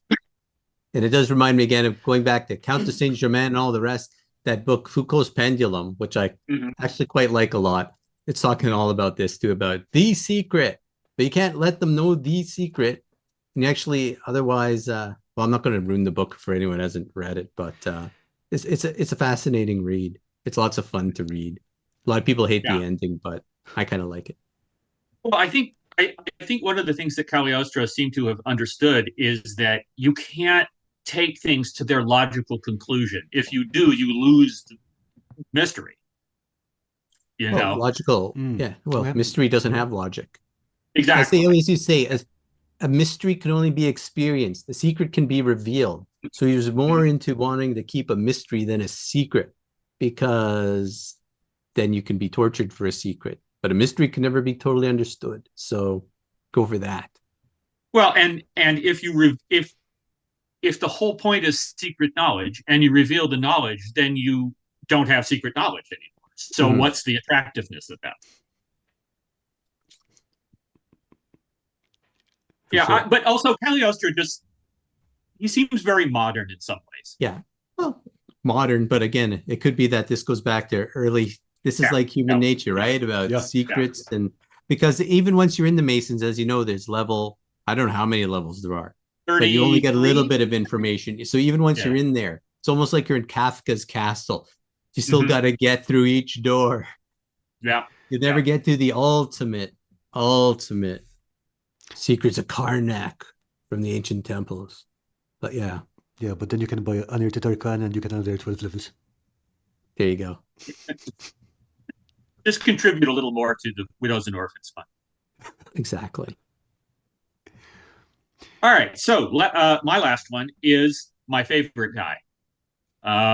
And this is a man named Wilhelm Voigt. And Wilhelm Voigt, I just realized 2 of my 3 people are from Germany, but that's right. That has anything to do with it. Wilhelm Voigt was a Prussian, and his father was a shoemaker, and he was trained as a shoemaker. And yet somehow, almost immediately, I won't say like Cagliostro because he didn't have a whole lot of flair. He basically, from his late teens on, just became a career criminal, but a petty criminal. You know, there's no diamond necklaces in his resume. There's nothing like that. He isn't fleeing from Mediterranean island to Mediterranean island. He's not running fake seances. There's nothing like that. He's just a petty criminal, mostly theft. Um, and so, sort of like in the 35 years of his period of adulthood, he spends about 25 of them in prison. So in that sense, he's sort of a classic petty criminal. He's not really good enough to not get caught, but he really doesn't know how to do anything else, so he just keeps going, and getting caught. And so he was getting older, and we don't really know where this idea came from. But he was freshly out of prison in 1906, and he was living with his sister in Berlin. And it's kind of like if you apply for a job and they tell you have to have experience, but the only way you can have experience is you have to get a job. Sort of thing. He could not get a job. He had been in prison. And so nobody was willing to take a chance on him.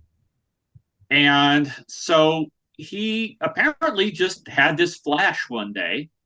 And what he started to do is he started going around to different secondhand clothing stores in Berlin and buying pieces of uniforms. So to sort of set the stage a little bit, Germany had only been a country since 1871, at which point it was largely unified through Prussian efforts. So it was dominated by Prussia. Prussia was once described as an army with a state rather than a state with an army. So the army had tremendous status within Prussia and subsequently within Germany. And the Kaiser, the Emperor of Germany, was a Prussian. He was also the king of Prussia. The army status was so great that a huge amount of society was militarized. And that was sometimes just through the practice of assigning uniforms to everybody. So, okay, here's a side note. If you ever want to see a great film, watch The Last Laugh from 1924, which emphasizes, it's probably better than anything I could say, because it's about a guy who is the doorman at a posh Berlin hotel. And he puts on his uniform every morning in the lower, maybe lower middle class, maybe upper lower class area where he lives. And he essentially parades through the streets in this extremely ornate uniform on his way to work every day, where he is the face of the hotel. He, greets people. He has tremendous status, largely because of his uniform. And one day they tell him he's too old to be the doorman, can't carry the big trunks anymore. And they take away his uniform. And the rest of the film is essentially his descent and his degradation, which is, again, for a while he puts on his uniform and pretends to go to work as a doorman. He is demoted to washroom attendant. So he is wearing a uniform, but it's just a plain white smock. But it basically he just withers away. Also well known for not having any it's a silent film, but it has no intertitling. There's no written dialogue either. It's just done with images. So tremendous film. But it emphasizes how important the uniform was as a symbol of society and the state in Germany. So Voigt picks up pieces of uniforms at these various secondhand shops. And one day he puts them all on. And to someone who has no idea what's going on, Wilhelm Voigt, career criminal, is now a captain in the army. And this is in a society where you are trained to defer to people in uniform. Okay? So he heads towards the local barracks, and he meets a squad of soldiers on their way back. They've had leave of some kind. And he commandeers them, orders them to follow him. They obediently follow him to a nearby shooting range where he commandeers more soldiers. He marches them all to the train station. They get on a train, and they take the train to what is in effect a suburb of Berlin, a place called Köpenick. Today it's well within Berlin, but back then it was sort of just beyond the outskirts. He gets to Köpenick, he marches them off the train, and they go to the city hall. And he initially orders them to surround the city hall and not let anybody in or out. And he takes several of them inside with him. They go into the offices upstairs, and they arrest the mayor and the treasurer of the city. And they say, you're under arrest for, basically cooking the books. You've for financial impropriety. And they're protesting. And supposedly, one of them says, well, what is your authority? And he points to the bayonets of the two guys with him and says, that is my authority.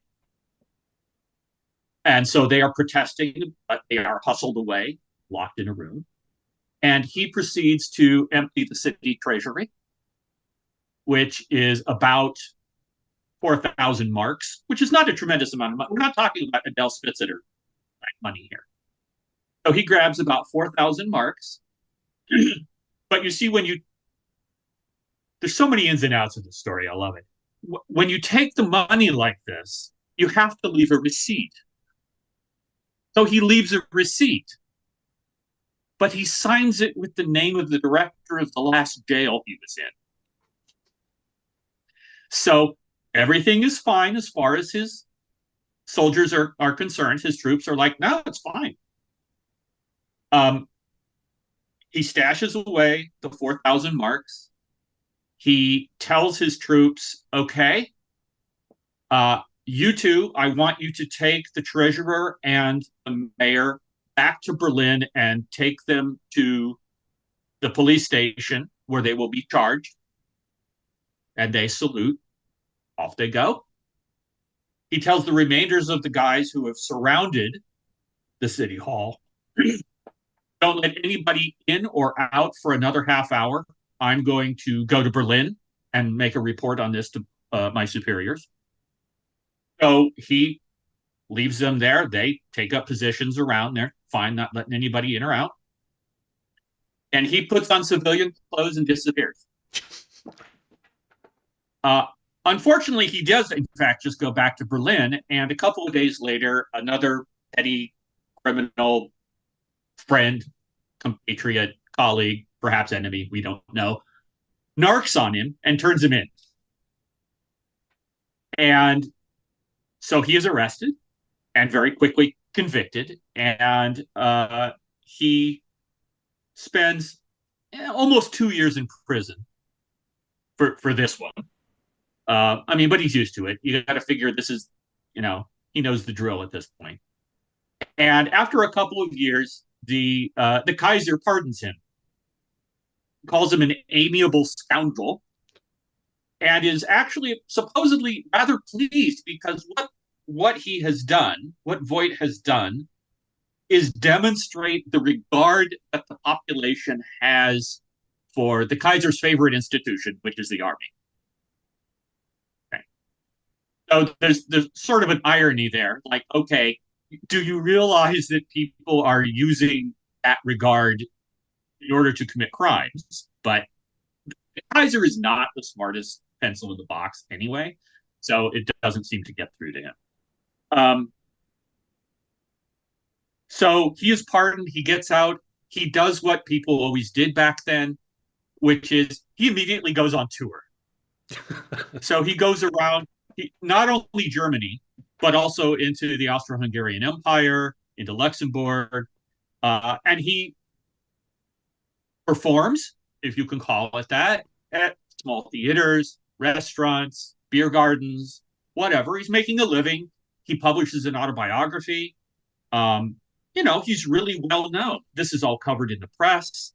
He becomes known as the captain, the captain from Copenhagen, even though he's not from Copenhagen, but that's what everybody thinks of him as. He, he's not a young man at this point, and he eventually retires. He moves to Luxembourg, and then he retires. And unfortunately, he loses all of his money in World War I, and he basically dies in poverty in 1920. Of all of the people that I've talked about, he's the one that people know. And I think partly it's the one con. It's so clean. It's so pointed. It tells you so much about Germany in this period. And ultimately, in a sense, much more than Adele Spitzetter, but also more than Perkin Warbeck or Lambert Simnel, whose story tends to get lost in the chaos of the Wars of the Roses. He has been immortalized in one play and 7 films. Okay. Which is not bad for, basically a guy who had a pretty bad life. And in fact, if you go to Luxembourg, he has an extremely nice headstone. And the uniform that he wore is still on display in the city hall in Copenhagen. So just in terms of, we've been talking sort of it's for all the marbles, it's for the throne of England, or it's for $400 million, or it's I'm gonna sit with the crowned heads of Europe, or these aristocrats. This is a guy who thought small his entire life, but had one shining moment of clarity as to the limits of his abilities and carried it off perfectly, except for getting. Yeah, but that was kind of an extent. Yeah, well, look, none of these really end, if you think. We know about them mostly because they did not end well. Yeah. So the captain from Copenhagen is my favorite of all of these, just because just a guy doing what he knows how to do. And he doesn't seem to have thought, beyond pulling off this con. There's no long-term thing. There's no structure that surrounds him. There's nothing like that. But he figured out exactly how to manipulate social forces to let him do this. And it's like in a life of mediocrity, he had one moment of genius. So I'm wondering. And so its simplicity, I think, is makes it such a great con. It's super clean. I'm just wondering how possible would that be today? I mean, like, people tend to be a bit more skeptical, hopefully, and B, is there any institution that commands that level of, when you see this uniform, you switch off your brain? Well, I think maybe it would be, and I think this was true back then. There are certain places you couldn't have done it back then. Okay. I mean, he was taking advantage of a specific sort of German condition, I suppose. But I mean, again, uniforms, people do masquerade as police officers, security guards, even nowadays. It's all context specific. If someone's expecting someone to be a certain way and there they are in the certain context and the person can pull that off, they'll go along with the simulation or illusion of it until it gets dispelled somehow.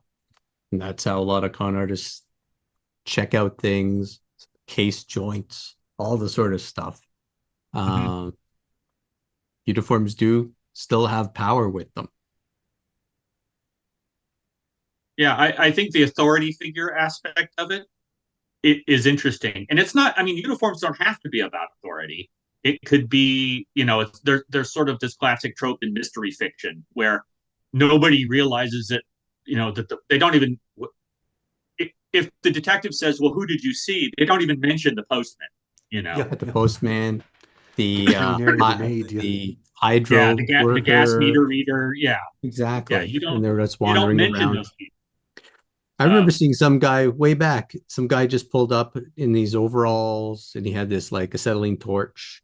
He was just like cutting a giant metal bar, but there was a whole bunch of bicycles there. As soon as he cut it, he and some other guys jumped out, grabbed all of the bicycles, loaded into their van, and drove off. Mhm. We're probably called the Oh, police, yeah. but I mean, it's like until that point in time, you just think, oh, the guy has authority, he's doing some sort of work of some sort, because why not? It's just so brazen, and Yeah, it's this kind of like, I guess it makes sense until you watch completely what's happening, and then kaboom. yeah, Yeah. yeah. I mean, again, it's your expectations, and you think, oh, if it's happening, it was meant to happen. It should be happening. Mm-hmm. Yeah. And again, in fact, if you think about it, Voight conned the soldiers just as much as essentially he conned the mayor as well. I mean, the mayor may be protesting his innocence, but he's not saying you can't do this. Well, He's yeah, and I keep wondering if the Kaiser was an idiot or he wanted to like pretend. Let's cover this all up because we see a flaw. Porque no los yeah. dos. Like maybe we should I, actually have a recognition when someone first, like we got to look at our procedures here because anyone can walk in and tell my army to turn on me. yeah. Well, I mean, given that he had over 200 uniforms and would like change into 3 of them every day, I don't think it really penetrated. Yeah. You know, but at the same time, I don't know. Did anything happen to the soldiers that were involved? I wouldn't think there would be anything. I mean, you're punishing them for diso. If they are you punishing them for what they did or for what they thought they were doing? Yep. If anything, according to what the Kaiser said, it's accommodation because he was so proud of how they behaved. Yeah, Yep. exactly. But they're just following lawful orders. I mean, there's nothing in that sense weird about it. And again, in Germany, it was a little different. The army, unlike here, for example, was sometimes used, for civil matters. Sort of more like calling out the National Guard in the United States. Mm-hmm. But that had no reason to assume that this guy wasn't who he said he was and that they were on some weird mission. I mean, no, look, I mean, he ordered us to, and we did it, and everything seemed fine. And, some of them may have thought, hey, this is pretty cool. Or maybe they thought, hey, the mayor and the treasurer are bad guys. We're helping society. Mm-hmm. And Yeah, but the thing is that this they is didn't one have story that you don't, the thing is, because they're not at fault here, this is a story that they can, dine out on for years after this. Yeah, I'm just They thinking can talk about this forever. from their perspective, it's just a regular day of work for them until then they hear about it 5 days later. It's like, oh, that was us. Huh. Yeah. Yeah, Or we know maybe that this guy. battalion, or maybe they were sent to the front for some war. You guys are sending to the front for this. Yes, because you guys are so great. You follow We're orders. going to wait Go 10 over the years, top. and then the bad news is we're sending you to Poland. Over the top, over the top. But just think about it. Their grandkids are probably, oh God, Grandpa's telling that Captain from Popenick story again. I wish he'd just stop. I've already seen 3 of the films, basically. But yeah, I don't know. I just love it because it's so simple. Very much like Voight himself, apparently. He's not reaching for anything. He's just doing it. And if he had taken a train out of Berlin, quite possibly would not have been caught. But instead, he went home. So yeah, that's one thing about all the ones you've chosen so far. Nobody had exit strategies. yeah. Very interesting. I think we do have one exit strategy for the end, but that's a very particular one. Yeah, I don't know. It's just fun. I've seen, I think, 2 of the films, and they romanticize it and all of that, and somehow, of course, Voight becomes a hero of the people and is demonstrating to the powers that be how bad militarism is, and it's like, no, I think you're kind of missing the point. That's not what Voight wanted. Voight wanted the 4,000 mark. With Voight. Uh, anyway, I just think he's a fun guy. Yeah, he is, definitely. So campaign terrain is saying you can get some amazing places with only a jacket. Sorry, you can get into some amazing places with only a jacket, a ball cap, and a clipboard. Or so I've heard. Should get some pants to go with them too, though. Yeah. Sorry. It's on the time of year. Yeah. See, now, right now, you could do that here, but you couldn't in Toronto. Yeah, I'm sure if you start running around without pants in the street, you will probably also end up in some other amazing places. Not I those will tell you, in Los Angeles, I'm not sure it would matter. There are way too many people without pants around here. Okay. So I do have two left, depending on how much time do you gentlemen have? Yeah, whatever. I have to go by 4:30, so stick around for 12 more minutes. Okay, so let's skip right into 16 more minutes. Yeah. Okay. Ferdinand de Mara. Okay, so this guy basically was doing Catch Me If You Can before Catch Me If You Can was the thing. Started off at 16, joining a Trappist monastery, of all things. Was there for a couple of years, and then they told him, hey, I don't think you're really cut out for life as a monk.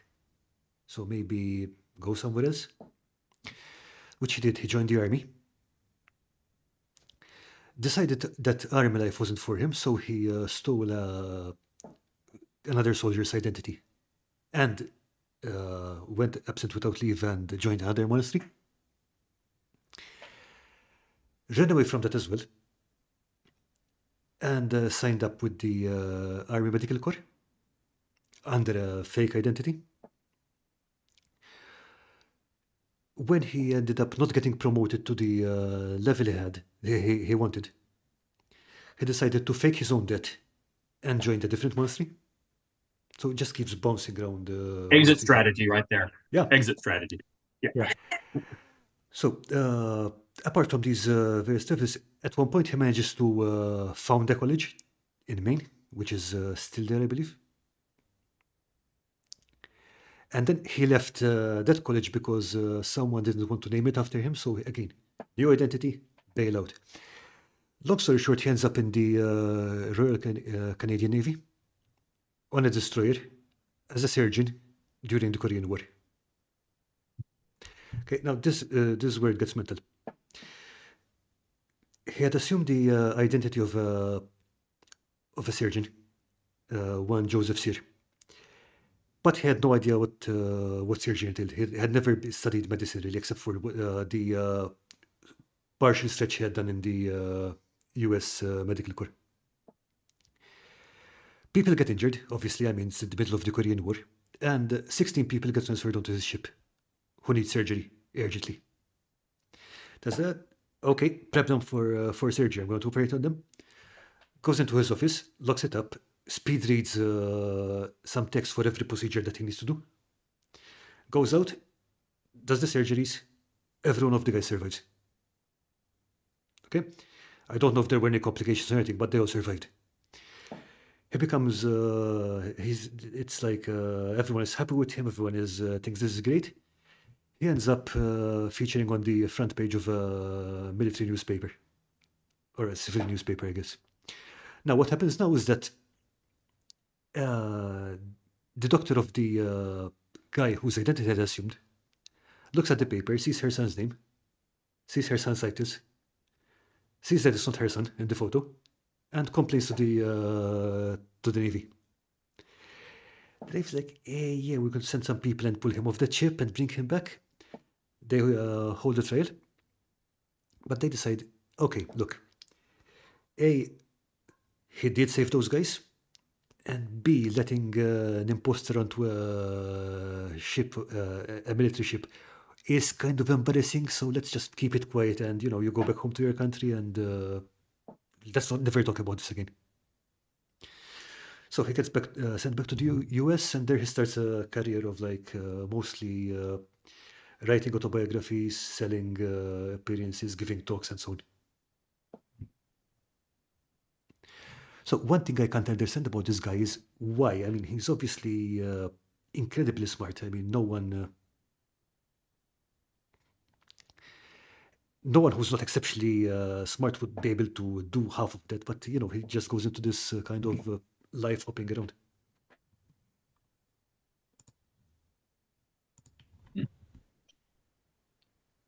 Doesn't it seem, but doesn't he always come back to the church in some way? Yeah, on and off. Yeah, it's like church career, non-church career, church military, church military, church military. Maybe So it's it's easier. it's I was just maybe sorry, it's I was easier just to get into churches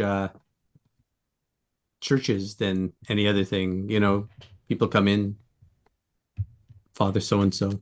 I don't know. It'd be interesting.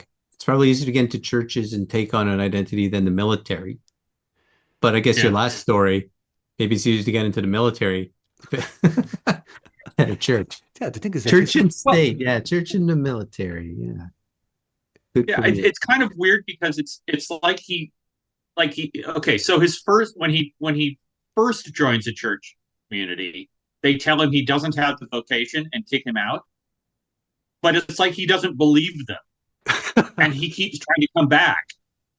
And in between, these other things that he does are just things that he's doing to, I don't want to say waste time, but they're occupying time between attempts to get back to where he thinks he really belongs, which is in the possibly. Yeah. church. The thing is that he seems to have been very competent at most of the things he was doing. I mean, even as one of his church careers, he did manage to set up a college, which is, you know, setting up a college is not a small thing. I mean, Yeah. get properly chartered and everything. Like, Great to know more I about mean, his he seems to have parents been and good his at everything. upbringing. hmm, Do we know anything about his parents and his upbringing? let me check.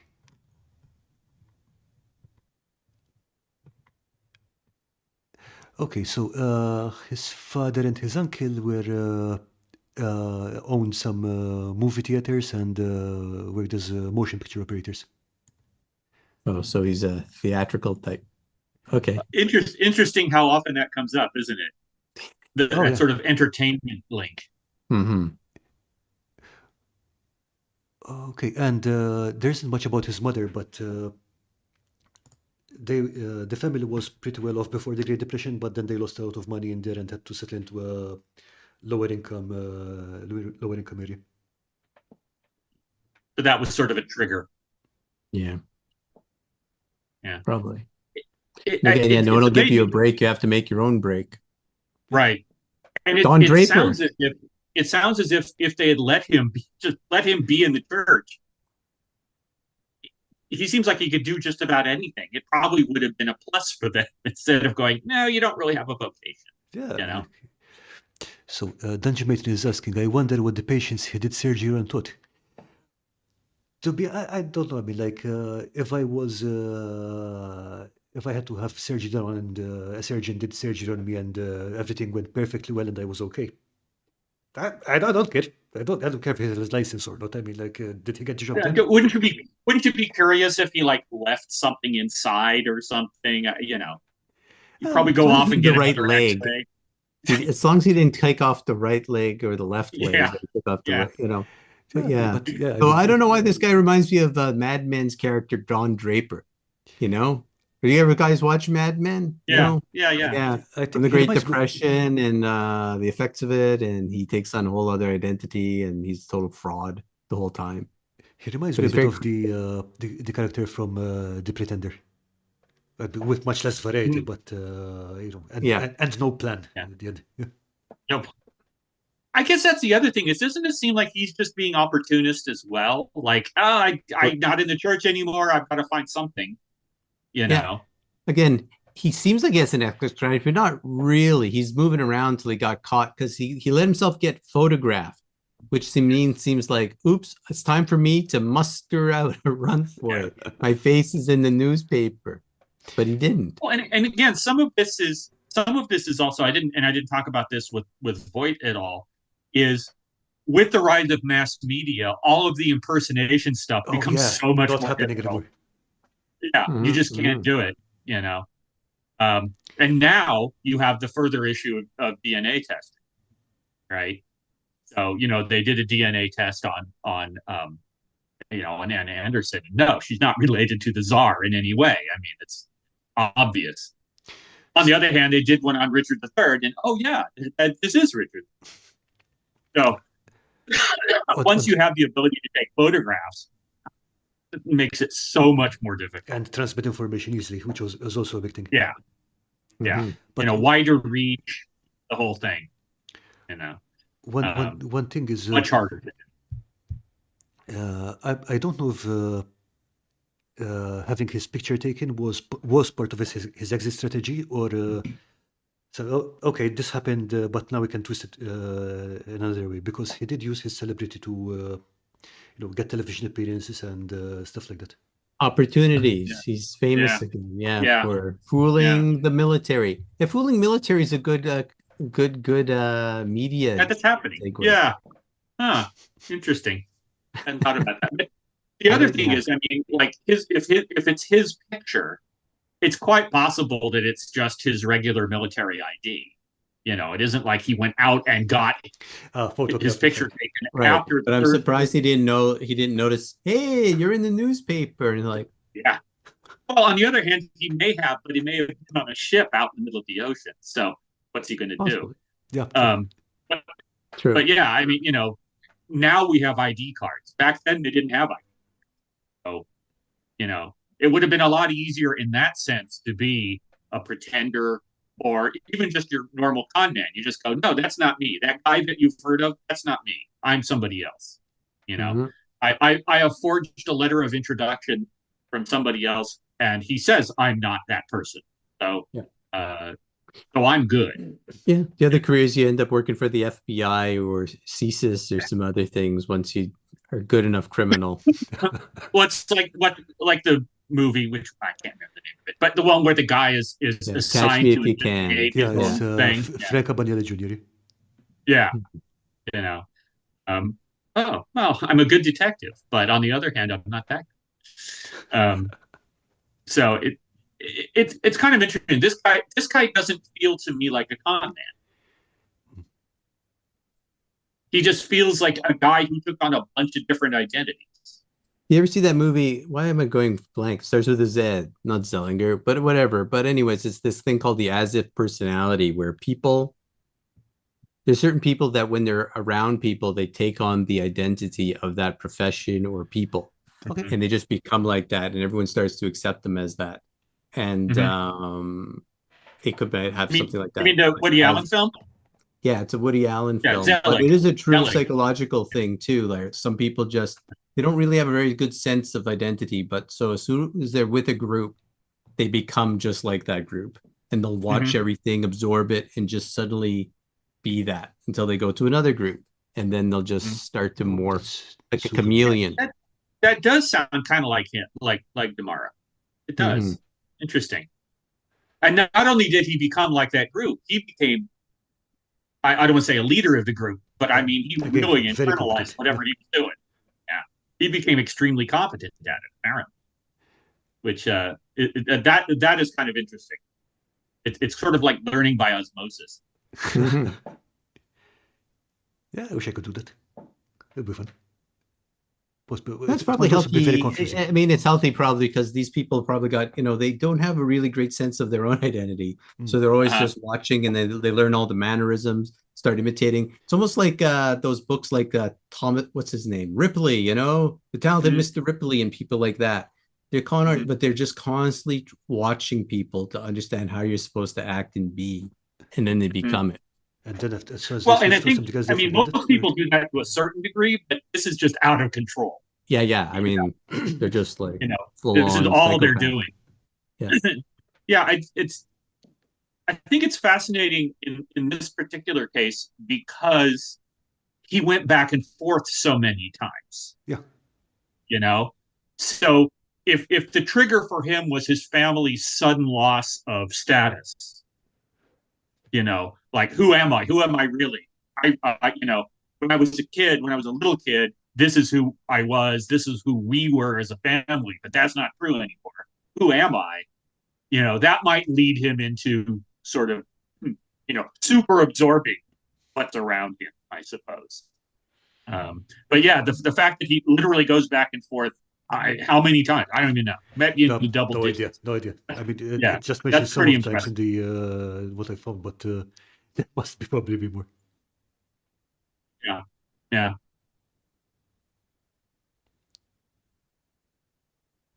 All right.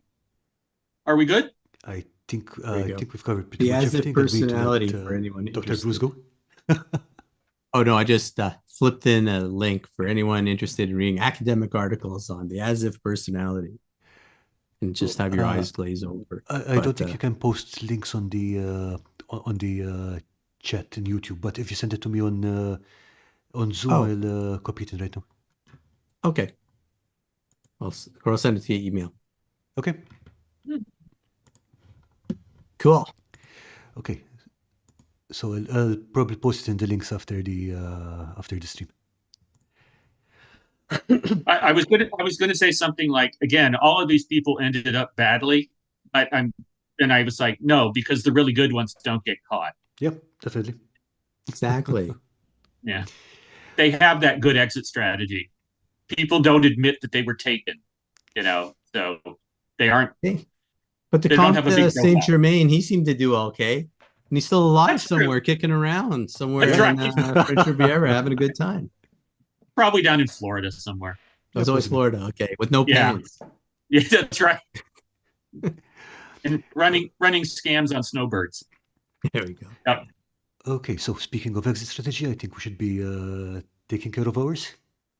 So, All right. gentlemen, thank you so much for this. It was a pleasure talking to you both, and thank you everyone for watching. Before we go, there will not be a stream next week, but there will be one on the 23rd, which will be a Saturday. And the other piece of news is from a secret source whose name starts with an L and then ends with Isa. That Dr. Tom has his birthday tomorrow, so happy birthday, sir. Happy birthday. It's one year closer to retirement. Trying to look on the bright side here. Okay, so no community showcase. No, Lisa, we don't usually do community showcase on the history streams, but we'll definitely have one next time. So, gentlemen, everyone, thank you again so much, and you have a lovely week. Bye, everyone. Bye. All right, thanks. Bye. Thanks.